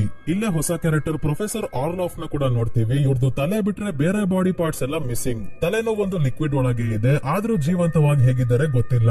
ಔಟ್ ಕಾಸ್ಟ್ ಅಲ್ವಾ, ಇವರು ಎಷ್ಟೇ ವಿಚಿತ್ರವಾಗಿದ್ರು ಕಣ್ ಬಿಡ್ಕೊಂಡು ನೋಡ್ಬೇಕು, ಬಾಯ್ ಬಿಟ್ಟು ಜಾಸ್ತಿ ಪ್ರಶ್ನೆ ಕೇಳಂಗಿಲ್ಲ. ಇವರ ಬಳಿ ವೆನ್ಸ್ಡೇ ಬಂದು ಈ ಅಕಾಡೆಮಿಯಲ್ಲಿ ಯಾರಾದ್ರೂ ಪಕ್ಷಿಗಳನ್ನ ಕಂಟ್ರೋಲ್ ಮಾಡೋ ಔಟ್ ಕಾಸ್ಟ್ ಇದಾರ ಅಂತ ಕೇಳಿದಾಗ ಕಳೆದ 10 ವರ್ಷಗಳಿಂದ ಯಾವುದೇ ಏವಿಯನ್ ಅಂದ್ರೆ ಪಕ್ಷಿಗಳನ್ನ ಕಂಟ್ರೋಲ್ ಮಾಡುವಂತ ಸ್ಟೂಡೆಂಟ್ ಅಡ್ಮಿಷನ್ ಆಗಿಲ್ಲ ಅಂತಾರೆ ಪ್ರೊಫೆಸರ್ ಆರ್ಲಾಫ್. ವೆನ್ಸ್ಡೇ ಒಂದು ಸಲ ನಡೀತಾ ಇರೋ ಘಟನೆಗಳ ಬಗ್ಗೆ ಟೈಲರ್ಗೆ ಏನಾದ್ರೂ ಗೊತ್ತಾ ಅಂತ ತಿಳ್ಕೊಳ್ಳೋಕೆ ವಿಲೋ ಹಿಲ್ ಮೆಂಟಲ್ ಹಾಸ್ಪಿಟಲ್ಗೆ ಹೋಗೋಕೆ ಡಿಸೈಡ್ ಮಾಡ್ತಾಳೆ. ಆದ್ರೆ ಅಷ್ಟು ದೂರ ಸ್ಕೂಲ್ ಅವ್ರಿಗೆ ಯಾಮಾರಿಸಿ ಹೋಗೋದು ಹೇಗೆ ಅಂತ ಯೋಚನೆ ಮಾಡ್ಬೇಕಾದ್ರೆ ಈನಿಡ್ ಇವತ್ತು ಡ್ರೈವಿಂಗ್ ಕ್ಲಾಸ್ಗೆ ಹೋಗ್ತಿದ್ದಾಳೆ ಅನ್ನೋದು ಗೊತ್ತಾಯ್ತು. ಅದಕ್ಕೆ ಈನಿಡ್ ನ ಅಪ್ಲಿಕೇಶನ್ ಫಾರ್ಮ್ ನ ಇವಳು ಎತ್ಕೊಂಡು ಎಸ್ಕೇಪ್ ಆಗ್ತಾಳೆ. ಡ್ರೈವರ್ ಅಂಕಲ್ ಫಾರ್ಮ್ ನ ಸರಿಯಾಗಿ ನೋಡೋದು ಇಲ್ಲ. ಇವಳನ್ನೇ ಈನಿಡ್ ಅನ್ಕೊಂಡು ಡ್ರೈವಿಂಗ್ ಹೇಳ್ಕೊಡೋಕೆ ಕೂರಿಸ್ಕೊಂತಾರೆ. ಮೊದ್ಲು ಯಾವತ್ತಾದ್ರೂ ಕಾರ್ ಡ್ರೈವ್ ಮಾಡಿದೇನಮ್ಮ ಅಂತ ಕೇಳಿದಾಗ ಹೌದು ಅಂತ ಹೇಳ್ತಾಳೆ. ಯಾವಾಗ ಡ್ರೈವ್ ಮಾಡ್ತಿದ್ಲು ಅಂದ್ರೆ ಅಂಕಲ್ ಫೆಸ್ಟರ್ ಬ್ಯಾಂಕ್ ದರೋಡೆ ಮಾಡುವಾಗ ಅವರನ್ನ ಎಸ್ಕೇಪ್ ಮಾಡ್ಸೋಕೆ ಹೆಲ್ಪ್ ಮಾಡ್ತಾ ಇದ್ಲು. ಆ ಚಿಕ್ಕ ವಯಸ್ಸಲ್ಲೇ ಅಕ್ಕ ಡ್ರಿಫ್ಟ್ ಹೊಡಿತಿದ್ದವಳು ಈಗ ಕೇಳ್ಬೇಕಾ ಇವಳು ಕಾರ್ ಡ್ರೈವ್ ಮಾಡೋ ಸ್ಪೀಡ್ ಗೆ ಡ್ರೈವರ್ ಅಂಕಲ್ ಗೆ ಎಲ್ಲ ಕಿತ್ಕೊಂಡು ಬಾಯ್ಕ್ ಬಂದಿದೆ. ಸೀದಾ ಡ್ರಿಫ್ಟ್ ಹೊಡ್ಕೊಂಡು ಬಂದು ವಿಲೋ ಹಿಲ್ ಮೆಂಟಲ್ ಹಾಸ್ಪಿಟಲ್ ಮುಂದೆ ಕಾರ್ ನಿಲ್ಲಿಸ್ತಾಳೆ. ಡ್ರೈವರ್ ಅಂಕಲ್ ಜಾಸ್ತಿ ಏನು ಮಾತಾಡ್ದಲೆ ಹಾಗೆ ಶಾಕ್ ಅಲ್ಲಿ ಕಾರ್ ಡ್ರೈವ್ ಮಾಡ್ಕೊಂಡು ಮುಂದೆ ಹೋದ್ರು. ಇನ್ನೊಂದ್ ಕಡೆ ಇನ್ನಿಡ್ ತನ್ನ ಅಪ್ಲಿಕೇಶನ್ ಫಾರ್ಮ್ ನ ರೂಮ್ ತುಂಬಾ ಹುಡ್ಕಾಡಿ ಹೋದ್ಮೇಲೆ ಮಾರ್ಟಿಶಿಯಾ ಬರ್ತಾಳೆ ಗುಡಿ ಆಡಮ್ಸ್ ನ ಬುಕ್ ಎತ್ಕೊಂಡು ಹೋಗೋಕೆ. ಆ ಬುಕ್ ಇದ್ರೆ ವೆನ್ಸ್ಡೇ ಮಾಡಬಾರ್ದು ಕೆಲಸ ಮಾಡ್ತಾಳೆ ಅಂತ ಬಂದಿದ್ದಾಳೆ. ಥಿಂಗ್ ಬುಕ್ ನ ಓದ್ತಾ ಇತ್ತು. ಆದ್ರೆ ಮಾರ್ಟಿಶಿಯಾ ಥಿಂಗ್ ಏನೇ ಹೇಳಿದ್ರು ಕೇಳಲ್ಲ. ಕೊನೆಗೂ ಬುಕ್ ಎತ್ಕೊಂಡು ಹೋಗ್ತಾಳೆ. ವೆನ್ಸ್ಡೇ ಹಾಸ್ಪಿಟಲ್ ನ ಅಡ್ಮಿನಿಸ್ಟ್ರೇಟರ್ ಜೋಡಿನ ಮೀಟ್ ಮಾಡಿ ಟೈಲರ್ ನ ಭೇಟಿ ಆಗ್ಬೇಕು ಅಂದಾಗ ಮೊದಲು ಡಾಕ್ಟರ್ ರೇಚಲ್ ನ ಕರೆಸ್ತಾರೆ. ಇವರ ಸಮ್ಮುಖದಲ್ಲಿ ವೆನ್ಸ್ಡೇ ಟೈಲರ್ ನ ಭೇಟಿ ಆಗ್ಬಹುದು. ಟೈಲರ್ ನ ಚೈನ್ ಹಾಕಿ ತುಂಬಾನೇ ಟೈಟ್ ಸೆಕ್ಯೂರಿಟಿ ಇರೋ ಸೆಲ್ ಅಲ್ಲಿ ಕಟ್ ಹಾಕಿದ್ದಾರೆ. ಇವನಿಗೆ ವೆನ್ಸ್ಡೇ ಇವನ ತಂದೆ ಮತ್ತೆ ಬ್ರಾಡ್ಬರಿ ಸಾವನ್ನಪ್ಪಿರೋ ವಿಷಯ ಹೇಳಿದ್ರು ಏನು ಬೇಜಾರ್ ಮಾಡ್ಕೊಳಲ್ಲ. ನಾರ್ಮಲ್ ಆಗಿ ಇದ್ದಾಗ್ಲೂ ಕೂಡ ತನ್ನ ಒಳಗಿರೋ ಹೈಡ್ ತರನೇ ಆಗಿದ್ದಾನೆ ಟೈಲರ್. ಅವರ ಸಾವಿಗೆ ಕಾರಣ ಯಾರು ಏನ್ ಕತೆ ಅಂತ ಕೇಳಿದ್ರು ಟೈಲರ್ ತನಿಗೆ ಏನೋ ಗೊತ್ತೇ ಇಲ್ಲ ಅನ್ನೋ ಹಾಗೆ ಮಾತಾಡ್ತಿದ್ದಾನೆ. ಇವನ ಹತ್ರ ಮಾತಾಡಿ ಪ್ರಯೋಜನ ಇಲ್ಲ ಅಂತ ಹೊರಟಾಗ ಟೈಲರ್ ಹೇಳ್ತಾನೆ ಈನಿಡ್ಗೆ ನನ್ ಕಡೆಯಿಂದ ಹಾಯ್ ಹೇಳ್ಬಿಡು. ನನ್ ಕೆಲ್ಸಕ್ಕೇನೆ ಅಡ್ಡ ಬಂದು ಎಲ್ಲ ಹಾಳ್ ಮಾಡಿದ್ಲು ಅಲ್ವಾ, ಅವಳನ್ನ ನಾನು ಸಾಯಿಸ್ತೀನಿ. ನೀನು ಅವಳು ಕಿರ್ಚಾಡೋ ಶಬ್ದವನ್ನ ಜೀವನ ಪೂರ್ತಿ ನೆನ್ಪು ಮಾಡ್ಕೊಂಡು ದುಃಖ ಪಡ್ಬೇಕು ಅಂತ. ಅಂದ್ರೆ ಸೀಸನ್ 1 ನ ಕೊನೆಯಲ್ಲಿ ಟೈಲರ್ ವೆನ್ಸ್ಡೇ ನ ಕೊಲ್ಲೋಕೆ ನೋಡಿದಾಗ ಈನಿಡ್ ವೇರ್ ವುಲ್ಫ್ ಆಗಿ ಬಂದು ಟೈಲರ್ ನ ತಡೆದಿರ್ತಾಳೆ. ಅದಕ್ಕೆ ಇವನಿಗೆ ತುಂಬಾನೇ ಕೋಪ ಇದೆ. ಸ್ಕೂಲಲ್ಲಿ ಈನಿಡ್ಗೆ ಅಂಕಲ್ ಫೆಸ್ಟರ್ ಕಳ್ಸಿರೋ ಗಿಫ್ಟ್ ಮತ್ತೆ ಲೆಟರ್ ನೋಡಿ ಗೊತ್ತಾಯ್ತು ಇವತ್ತು ಥಿಂಗ್ ಬರ್ತ್ಡೇ ಅಂತ. ಆದ್ರೆ ಥಿಂಗ್ ತನ್ನ ಮನೆಯಲ್ಲಿ ಕುಡಿದು ಟೈಟ್ ಆಗಿ ಬಿದ್ದಿದೆ. ಈನಿಡ್ಗೆ ಗೊತ್ತಾಗ್ತಿಲ್ಲ ಇದು ಎಲ್ಲಿಂದ ಕುಡಿಯುತ್ತೆ ಎಲ್ಲಿಂದ ಈಚೆ ಬಿಡುತ್ತೆ ಅಂತ. ಆದ್ರೆ ಬರ್ತ್ಡೇ ಸೆಲೆಬ್ರೇಟ್ ಮಾಡ್ಬೇಕು ಅಂತ ಹೋಗುವಷ್ಟರಲ್ಲಿ ಯಾರೋ ಈನಿಡ್ ಮತ್ತೆ ಬ್ರೂನೋ ಇಬ್ರಿಗೂ ಹೊಡೆದು ಕಿಡ್ನಾಪ್ ಮಾಡೋದ್ರ ಜೊತೆಗೆ ಥಿಂಗ್ ನ ಮನೆಯ ಡೋರ್ ಲಾಕ್ ಮಾಡಿ ಹೋಗ್ತಾರೆ. ಬಿಯಾಂಕಾ ಮತ್ತೆ ಪ್ರಿನ್ಸಿಪಲ್ ಬ್ಯಾರಿ ಹತ್ರ ಬಂದಾಗ ನಮ್ಗೆ ಗೊತ್ತಾಗುತ್ತೆ ಬ್ಯಾರಿ ಮಾರ್ಟಿಶಿಯಾಳ ತಾಯಿ ಹೆಸ್ಟರ್ ನ ಫಂಡ್ ರೈಸಿಂಗ್ ಇವೆಂಟ್ ಗೆ ಕರ್ಸೋ ಪ್ಲಾನ್ ಮಾಡ್ತಿದ್ದಾರೆ. ಯಾಕಂದ್ರೆ ಹೆಸ್ಟರ್ ಕೂಡ ತುಂಬಾನೇ ಶ್ರೀಮಂತ ಮಹಿಳೆ. ಆದ್ರೆ ಅವರು ಮತ್ತೆ ಮಾರ್ಟಿಶಿಯಾ ಇಬ್ರು ಅಷ್ಟಕ್ಕಷ್ಟೇ ಜಾಸ್ತಿ ಮಾತಾಡಲ್ಲ. ಹಾಗಾಗಿ ಬಿಯಾಂಕಾಗೆ ತನ್ನ ಪವರ್ಸ್ ನ ಯೂಸ್ ಮಾಡಿ ಮಾರ್ಟಿಶಿಯಾ ತನ್ನ ತಾಯಿ ಹೆಸ್ಟರ್ ನ ಫಂಡ್ ರೈಸಿಂಗ್ ಇವೆಂಟ್ ಗೆ ಕರೆಯೋ ಹಾಗೆ ಮಾಡೋಕೆ ಹೇಳ್ತಾರೆ. ಇದ್ಯಾಕೋ ಜಾಸ್ತಿ ಆಗ್ತಿದೆ ಅಂತ ಬಿಯಾಂಕಾ ಇವರ ಮೇಲೆನೆ ತನ್ನ ಪವರ್ಸ್ ನ ಯೂಸ್ ಮಾಡಿ ಇವರನ್ನ ಕಂಟ್ರೋಲ್ ಮಾಡೋಕೆ ನೋಡ್ತಾಳೆ. ಆದ್ರೆ ಏನು ಪ್ರಯೋಜನ ಆಗಲ್ಲ. ಇವರ ಹತ್ರ ಒಂದು ವಸ್ತು ಇದೆ. ಇದು ಇವರ ಬಳಿ ಇರೋ ತನಕ ಸೈರನ್ ಗಳ ಪವರ್ಸ್ ಇವರ ಮೇಲೆ ವರ್ಕ್ ಆಗಲ್ಲ. ಇವತ್ ರಾತ್ರಿ ವೆನ್ಸ್ಡೇ ತನ್ನ ರೂಮ್ ಗೆ ಬಂದಾಗ ಥಿಂಗ್ ನ ಕೂಡ ಹಾಕಿರೋದು ನೋಡಿ ಡೋರ್ ನ ಓಪನ್ ಮಾಡ್ತಾಳೆ. ಥಿಂಗ್ ಈನಿಡ್ ಮತ್ತೆ ಬ್ರೂನೋನ ಯಾರೋ ಕಿಡ್ನಾಪ್ ಮಾಡಿದ್ರು ಅಂದಾಗ ಇಲ್ಲೇ ಇರೋ ಈನಿಡ್ ನ ಫೋನ್ ಗೆ ಕಿಡ್ನಾಪರ್ ಕಾಲ್ ಮಾಡಿ ಆಟ ಶುರು ಆಗಿದೆ.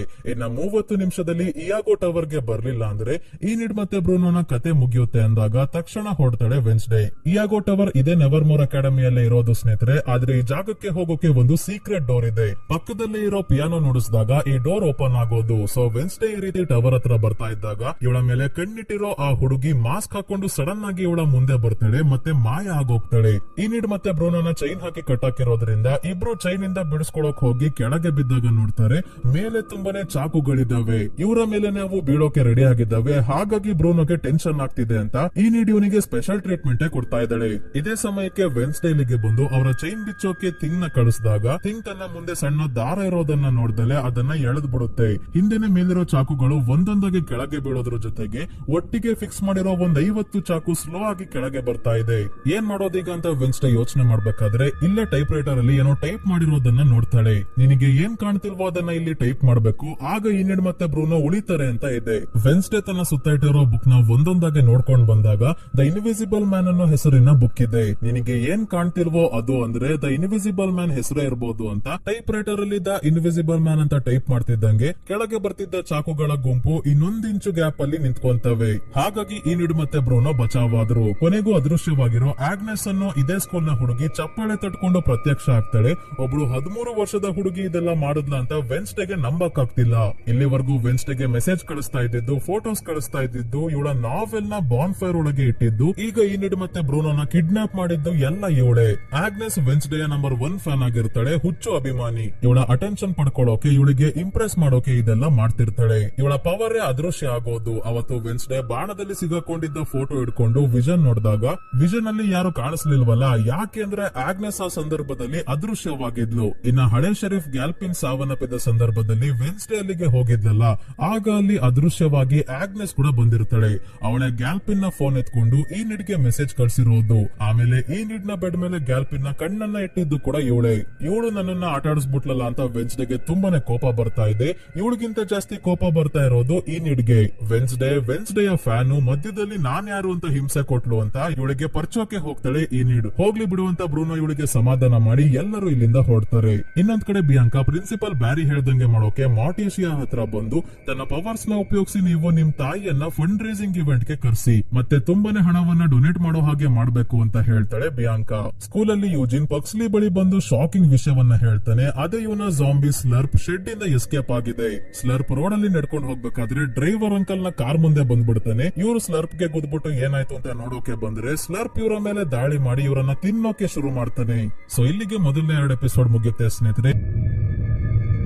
ಈಗ ಮಾರ್ಟಿಷಿಯಾ ಮತ್ತೆ ಗಾಮೆಸ್ ಥಿಂಗ್ ನ ಬರ್ತ್ಡೇ ಮರ್ತೋಗಿರೋದ್ರಿಂದ ಥಿಂಗ್ ಬೇಜಾರ್ ಮಾಡ್ಕೋಬಾರ್ದು ಅಂತ ಹೇಳಿ ಇದಕ್ಕೆ ಮ್ಯಾನಿಕ್ಯೂರ್ ಮಾಡಿಸ್ತಾ ಇದ್ದಾರೆ. ಮಾರ್ಟಿಷಿಯಾ ಗಾಮೆಸ್ಗೆ ನನ್ನ ರಾತ್ರಿ ಯಾಕೋ ಇದ್ದಕ್ಕಿದ್ದಂಗೆ ನನ್ನ ತಾಯಿ ಹೆಸ್ಟರ್ ಗೆ ಫೋನ್ ಮಾಡಿ ಫಂಡ್ ರೈಸಿಂಗ್ ಇವೆಂಟ್ ಗೆ ಬರೋಕೆ ಹೇಳ್ಬೇಕು ಅಂತ ಅನಿಸ್ತು. ಯಾಕೆ ಅಂತ ಗೊತ್ತಾಗ್ತಿಲ್ಲ. ಅವರು ತುಂಬಾನೇ ಶ್ರೀಮಂತರಾಗಿದ್ದಾರೆ ಅಂತ ಪ್ರಿನ್ಸಿಪಲ್ ಬ್ಯಾರಿ ನನಗೆ ಫಂಡ್ ರೈಸಿಂಗ್ ಇವೆಂಟ್ ಗೆ ಸೇರ್ಕೊಳ್ಳೋಕೆ ಹೇಳಿದ್ರು ಅನ್ಸುತ್ತೆ. ಆದ್ರೆ ಅವರು ಬರ್ಬೇಕಲ್ಲ ಅಂತ ಹೇಳಿದಾಗ ಇವಳು ಇದರ ಬಗ್ಗೆ ಜಾಸ್ತಿ ಯೋಚನೆ ಮಾಡಬಾರ್ದು ಅಂತ ಮ್ಯೂಸಿಕ್ ಹಾಕಿ ಇವಳ ಜೊತೆ ಡ್ಯಾನ್ಸ್ ಮಾಡ್ತಿದ್ದಾರೆ ಗಾಮೆಸ್. ಮಾರ್ಟಿಷಿಯಾಗೆ ತನ್ನ ತಾಯಿ ಹೆಸ್ಟರ್ ಯಾಕೆ ಕಾಲ್ ಮಾಡ್ಬೇಕು ಅನಿಸ್ತು ಅಂದ್ರೆ ಅದೇ ಹಿಂದಿನ ಎಪಿಸೋಡ್ ನ ಕೊನೆಯಲ್ಲಿ ಬಿಯಾಂಕಾ ತನ್ನ ಪವರ್ಸ್ ಇಂದ ಈ ರೀತಿ ಮಾಡೋಕೆ ಹೇಳಿದ್ದಲ್ಲ ಅದಕ್ಕೆ. ಮತ್ತೆ ಹಿಂದಿನ ಎಪಿಸೋಡ್ ಅಲ್ಲೇ ವೆನ್ಸ್ಡೇ ಹತ್ರ ಇದ್ದ ಗುಡೆ ಆಡಮ್ಸ್ ನ ಬುಕ್ ಮಾರ್ಟಿಷಿಯಾ ಎತ್ಕೊಂಡ್ ಬಂದಿದ್ಲಲ್ಲ, ಅದನ್ನ ವಾಪಸ್ ತಗೊಂಡ್ ಹೋಗೋಕೆ ಕಳ್ಳಿ ತರ ವೆನ್ಸ್ಡೇ ಬರ್ತಾ ಇದ್ದಾಳೆ. ಇದು ಮಾರ್ಟಿಷಿಯಾಗೆ ತನ್ನ ಸೈಕಿಕ್ ಪವರ್ಸ್ ಇಂದ ಗೊತ್ತಾಯ್ತು. ಹಾಗಾಗಿ ರೆಡ್ ಹ್ಯಾಂಡ್ ಆಗಿ ವೆನ್ಸ್ಡೇ ನ ಹಿಡಿತಾಳೆ. ವೆನ್ಸ್ಡೇ ಈ ನಿಡ್ ನ ಬಗ್ಗೆ ತನ್ನ ವಿಷನ್ ಅಲ್ಲಿ ಏನೇನ್ ನೋಡಿದ್ಲೋ ಅದೆಲ್ಲವನ್ನ ಹೇಳಿದ್ರು ಕೂಡ ಆ ಬುಕ್ ನ ಕೊಡೋಕೆ ಒಪ್ಪಲ್ಲ ಮಾರ್ಟಿಷಿಯಾ. ಕಾರಣ ಏನಂದ್ರೆ ಮಾರ್ಟಿಷಿಯಾಳ ತಂಗಿ ಒಫಿಲಿಯಾ ಸೈಕಿಕ್ ಪವರ್ಸ್ ನ ವೆನ್ಸ್ಡೇ ತರಾನೇ ಹೇಗ್ ಬೇಕೋ ಹಾಗೆ ಉಪಯೋಗಿಸಿದ್ರಿಂದ ಮಾನಸಿಕ ಸ್ಥಿರತೆಯನ್ನ ಕಳ್ಕೊಂಡಿರ್ತಾಳೆ. ಅದು ವೆನ್ಸ್ಡೇ ಜೊತೆ ಆಗ್ಬಾರ್ದು ಅಂತ ಬುಕ್ ಕೊಡ್ತಿಲ್ಲ. ಅದಕ್ಕೆ ಕೋಪ ಮಾಡ್ಕೊಂಡು ಹೋಗ್ತಾಳೆ ವೆನ್ಸ್ಡೇ. ಮುಂದಿನ ದಿನ ಸ್ಟೂಡೆಂಟ್ಸ್ ಎಲ್ಲ ಕ್ಯಾಂಪಿಂಗ್ ಟ್ರಿಪ್ ಗೆ ಹೋಗೋಕೆ ಅಂತ ರೆಡಿ ಆಗ್ತಿದ್ದಾರೆ. ಆದ್ರೆ ವೆನ್ಸ್ಡೇಗೆ ಟ್ರಿಪ್ ಗೆ ಎಲ್ಲ ಹೋಗೋಕೆ ಇಷ್ಟ ಇಲ್ಲ. ಈ ನೀಡ್ ನ ಯಾರು ಕೊಲ್ತಾರೆ ಅಂತ ಮೊದಲು ಕಂಡುಹಿಡಿಬೇಕು ಅಂತ ಕೂತಿದ್ದಾಳೆ. ಇವಳು ಥಿಂಗ್ ಜೊತೆ ಈ ನೀಡ್ ನ ಸಾಯೋದ್ರ ಬಗ್ಗೆ ಮಾತಾಡೋದನ್ನ ಅದೃಶ್ಯವಾಗಿದ್ದ ಆಗ್ನೆಸ್ ಕೇಳಿಸ್ಕೊಂತಾಳೆ. ಇದರ ಬಗ್ಗೆ ಯಾರಿಗಾದ್ರೂ ಹೇಳಿದ್ರೆ ಏನ್ ಮಾಡ್ತೀನಿ ಗೊತ್ತಿಲ್ಲ ಅಂದಾಗ ಯಾರಿಗೂ ಹೇಳಲ್ಲ, ಆದ್ರೆ ನಿನಗೆ ಇನ್ವೆಸ್ಟಿಗೇಟ್ ಮಾಡೋಕೆ ಹೆಲ್ಪ್ ಮಾಡ್ತೀನಿ ಅಂತ ಹೇಳ್ತಾಳೆ ಆಗ್ನೆಸ್. ಇದಕ್ಕೆ ವೆನ್ಸ್ಡೇ ಗ್ಯಾಲ್ಪಿನ್ ಅವರ ಅಂತ್ಯ ಸಂಸ್ಕಾರಕ್ಕೆ ಲೇಟ್ ಆಗಿ ಹೋಗ್ತಾ ಇದ್ದೀನಿ, ನಾನು ವಾಪಸ್ ಬಂದಾಗ ನೀನು ಇಲ್ಲೇ ಇದ್ರೆ ನಿನ್ನ ಅಂತ್ಯ ಸಂಸ್ಕಾರಕ್ಕೆ ಮೊದ್ಲೇ ಬರ್ತೀನಿ ಅಂತ ಹೇಳಿ ಹೋಗ್ತಾಳೆ. ಅದೇ ಇವಳ ತಮ್ಮ ಪಕ್ಸ್ಲಿ ಮತ್ತೆ ಜಾಂಬಿ ಸ್ಲರ್ಪ್ ನ ಹಿಡ್ಕೊಂಡು ಬಂದು ಯೂಜಿನ್ ನ ಶೆಡ್ ಅಲ್ಲಿ ಕಟ್ ಹಾಕಿ ಊಟ ತಿನ್ನಿಸ್ತಾ ಇದ್ದಾನೆ. ಡ್ರೈವರ್ ಅಂಕಲ್ ನ ತಿಂದಾದ್ಮೇಲೆ ಇವನ ಬಾಡಿ ಪಾರ್ಟ್ಸ್ ಎಲ್ಲ ಒಂದೊಂದಾಗಿ ಬೆಳ್ಕೊಂತ ಇದೆ. ಮೆದುಳು ಕೂಡ ಈಗ ಚಿಗುರುಡಿತಾ ಇದೆ. ಗ್ಯಾಲ್ಪಿನ್ ಅವರ ಅಂತ್ಯ ಸಂಸ್ಕಾರಕ್ಕೆ ಯಾರು ಬಂದೇ ಇಲ್ಲ. ಮೆಂಟಲ್ ಹಾಸ್ಪಿಟಲ್ ಇಂದ ಡಾಕ್ಟರ್ ರೇಚಲ್ ಮತ್ತೆ ಶರೀಫ್ ಸ್ಯಾಂಟಿ ಆಗೋ ಇದ್ದಾರೆ ಅಷ್ಟೇ. ಡಾಕ್ಟರ್ ರೇಚಲ್ ಜೊತೆ ಮಾತಾಡ್ತಾ ಮೆಂಟಲ್ ಹಾಸ್ಪಿಟಲ್ ಅಲ್ಲಿ ಯಾರಾದ್ರೂ ಏವಿಯನ್ ಇದಾರ ಅಂತ ಕೇಳ್ತಾ ಇದ್ದಾಳೆ. ಅದೇ ಪಕ್ಷಿಗಳನ್ನ ಕಂಟ್ರೋಲ್ ಮಾಡುವಂತವ್ರು, ಇದಕ್ಕೆ ಅಂತವ್ರು ಯಾರು ಇಲ್ವಲ್ಲ ಅಂತ ಹೇಳ್ತಾರೆ ಡಾಕ್ಟರ್ ರೇಚಲ್. ಇವರು ಮಾತಾಡ್ತಿರೋದನ್ನ ಆ ಒಂದು ಕಣ್ಣಿನ ಕಾಗೆ ಕೇಳಿಸ್ಕೊಂತಾ ಇದೆ. ನೆಕ್ಸ್ಟ್ ನಲ್ಲಿ ಬಿಯಾಂಕಾ ಒಂದು ಲಾಡ್ಜ್ ಅಲ್ಲಿ ಇರೋ ತನ್ನ ತಾಯಿಯನ್ನ ಮೀಟ್ ಮಾಡೋಕೆ ಬರ್ತಾಳೆ. ಇಲ್ಲಿ ಒಂದು ನಡಿಬಾರ್ದಾಗಿದ್ದ ಘಟನೆ ನಡೆದೋಗ್ಬಿಟ್ಟಿದೆ. ಏನಾಗಿದೆ ಅಂದ್ರೆ ಬಿಯಾಂಕಾ ಅವರ ಅಮ್ಮ ಮತ್ತೆ ಇವಳ ಮಲತಂದೆ ಮಾರ್ನಿಂಗ್ ಸಾಂಗ್ ಕಲ್ಟ್ ನ ಶುರು ಮಾಡಿರ್ತಾರೆ. ಜನರಿಗೆ ಹೆಲ್ಪ್ ಮಾಡೋ ನೆಪದಲ್ಲಿ ಸ್ಕ್ಯಾಮ್ ಮಾಡಿ ಹಣ ಕಿತ್ಕೊಂತಾ ಇರ್ತಾರೆ. ಬಿಯಾಂಕಾಳ ಮಲತಂದೆ ಇವಳ ತಾಯಿಯನ್ನ ಪ್ರೀತಿಸೋ ನಾಟಕಾಡಿ ಮದುವೆ ಆಗಿದ್ದ ಇವರ ಅಮ್ಮ ಸೈರನ್ ಅಂತ. ಕಲ್ಟ್ ಗೆ ಸೇರಿದ ಜನರು ಹಣವನ್ನ ಕೊಡೋ ಹಾಗೆ ಮಾಡೋಕೆ ಮಲತಂದೆ ಇವಳ ತಾಯಿಗೆ ಹೇಳ್ತಿದ್ದ.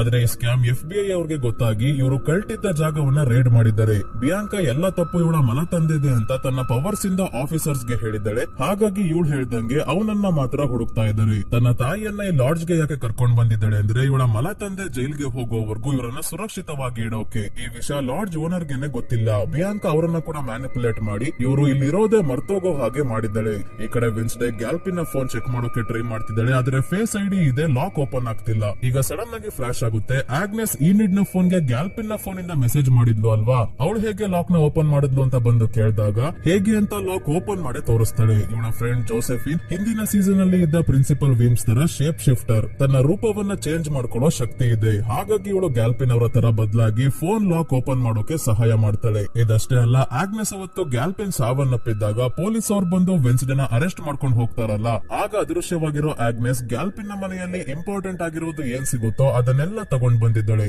ಮೊದಲು ವೆನ್ಸ್ಡೇ ಗ್ಯಾಲ್ಪಿನ್ ನ ಫೋನ್ ಚೆಕ್ ಮಾಡಿದಾಗ ಬ್ರಾಡ್ಬರಿ ಸಾಯೋಕ್ಕೂ ಮುಂಚೆ ವ್ಯಾನ್ ಒಳಗೆ ಹೋಗಿ ಯಾರಿಗೋ ಕಾಲ್ ಮಾಡಿದ್ದ ಅಂತ ಹೇಳಿದ್ನಲ್ಲ, ಆಗ ಗ್ಯಾಲ್ಪಿನ್ ಗೆನೆ ಕಾಲ್ ಮಾಡಿದ್ದು. ಗ್ಯಾಲ್ಪಿನ್ ಫೋನ್ ರಿಸೀವ್ ಮಾಡಿರಲ್ಲ, ಅದಕ್ಕೆ ವಾಯ್ಸ್ ಮೇಲ್ ಅಲ್ಲಿ ಬ್ರಾಡ್ಬರಿ ಅವರು ನನ್ನ ಹಿಂದೆನೆ ಬಿದ್ದಿದ್ದಾರೆ, ನನಗೆ ಏನಾದ್ರೂ ಆದ್ರೆ ಎವಿಡೆನ್ಸ್ ನನ್ನ ಆಫೀಸ್ ಅಲ್ಲಿ ಸೇಫ್ ಆಗಿದೆ ಅಂತ ಹೇಳಿರೋದು ರೆಕಾರ್ಡ್ ಆಗಿದೆ. ಈಗ ಆಫೀಸ್ ಎಲ್ಲಿದೆ ಅಂತ ಗೊತ್ತಾಗ್ಬೇಕಲ್ಲ, ಆಫೀಸ್ ನ ಅಡ್ರೆಸ್ ಆಗ್ನೆಸ್ ಕೊಟ್ಟಿರೋ ವಸ್ತುಗಳಲ್ಲಿ ಒಂದು ಫೋಟೋನ ಹಿಂದೆ ಇದೆ. ಆ ಆಫೀಸ್ ಇರೋ ಜಾಗ ಕ್ಯಾಂಪ್ ಹತ್ರದಲ್ಲೇ ಇರೋದು, ಅದಕ್ಕೆ ಇವಳು ಕೂಡ ಈಗ ಕ್ಯಾಂಪಿಂಗ್ ಟ್ರಿಪ್ ಗೆ ಹೋಗೋಕೆ ಡಿಸೈಡ್ ಮಾಡ್ತಾಳೆ. ಕ್ಯಾಂಪ್ ಇಂದ ಸೀದಾ ಬ್ರಾಡ್ಬರಿನ ಆಫೀಸ್ ಗೆ ಹೋದ್ರಾಯ್ತು ಅಂತ.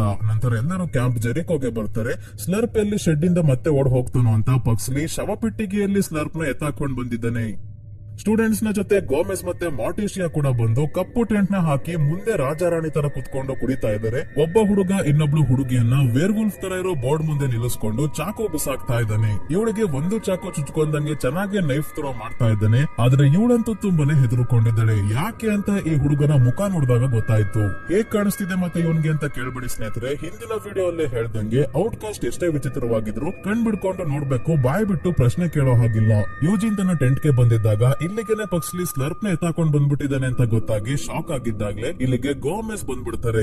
ಇವರನ್ನ ಇಬ್ರು ಒಳಗೆ ಬಿಡ್ತಿಲ್ಲ, ಏನೋ ಮಾಡಬಾರ್ದು ಕೆಲಸ ಮಾಡ್ತಿದ್ದಾರೆ ಅಂತ ಗೋಮೆಸ್ ಅವ್ರಿಗೆ ಗೊತ್ತಾಯ್ತು. ಮೊದಲು ಸಲಹೆ ಕೊಟ್ಟಂಗೆ ಈಗ್ಲೂ ಕೂಡ ಕ್ಯಾಂಪಿಂಗ್ ಅಲ್ಲಿ ಮೊದಲನೇ ರೂಲ್ ಏನ್ ಗೊತ್ತಾ, ನೀವು ತೊಂದರೆಯಲ್ಲಿ ಸಿಗಾಕೊಂಡ್ರೆ ನೀಟಾಗಿ ಸಾಕ್ಷಿ ನಾಶ ಮಾಡ್ಬಿಡಿ, ಅದರಲ್ಲೂ ಡೆಡ್ ಬಾಡಿ ಅಂತೂ ಯಾರಿಗೂ ಸಿಗ್ಲೇಬಾರ್ದು ಅಂದಾಗ ಅಂಕಲ್ ತಮಾಷೆ ಮಾಡ್ತಾವ್ರೆ ಅಂತ ಕಿಸ ನಗಾಡ್ತಾ ಇದ್ದಾನೆ ಯೂಜಿನ್. ಪಕ್ಸ್ಲಿಗೆ ಗೊತ್ತು ತನ್ನ ತಂದೆ ಸೀರಿಯಸ್ ಆಗಿ ಹೇಳೋದ್ರು ಅಂತ.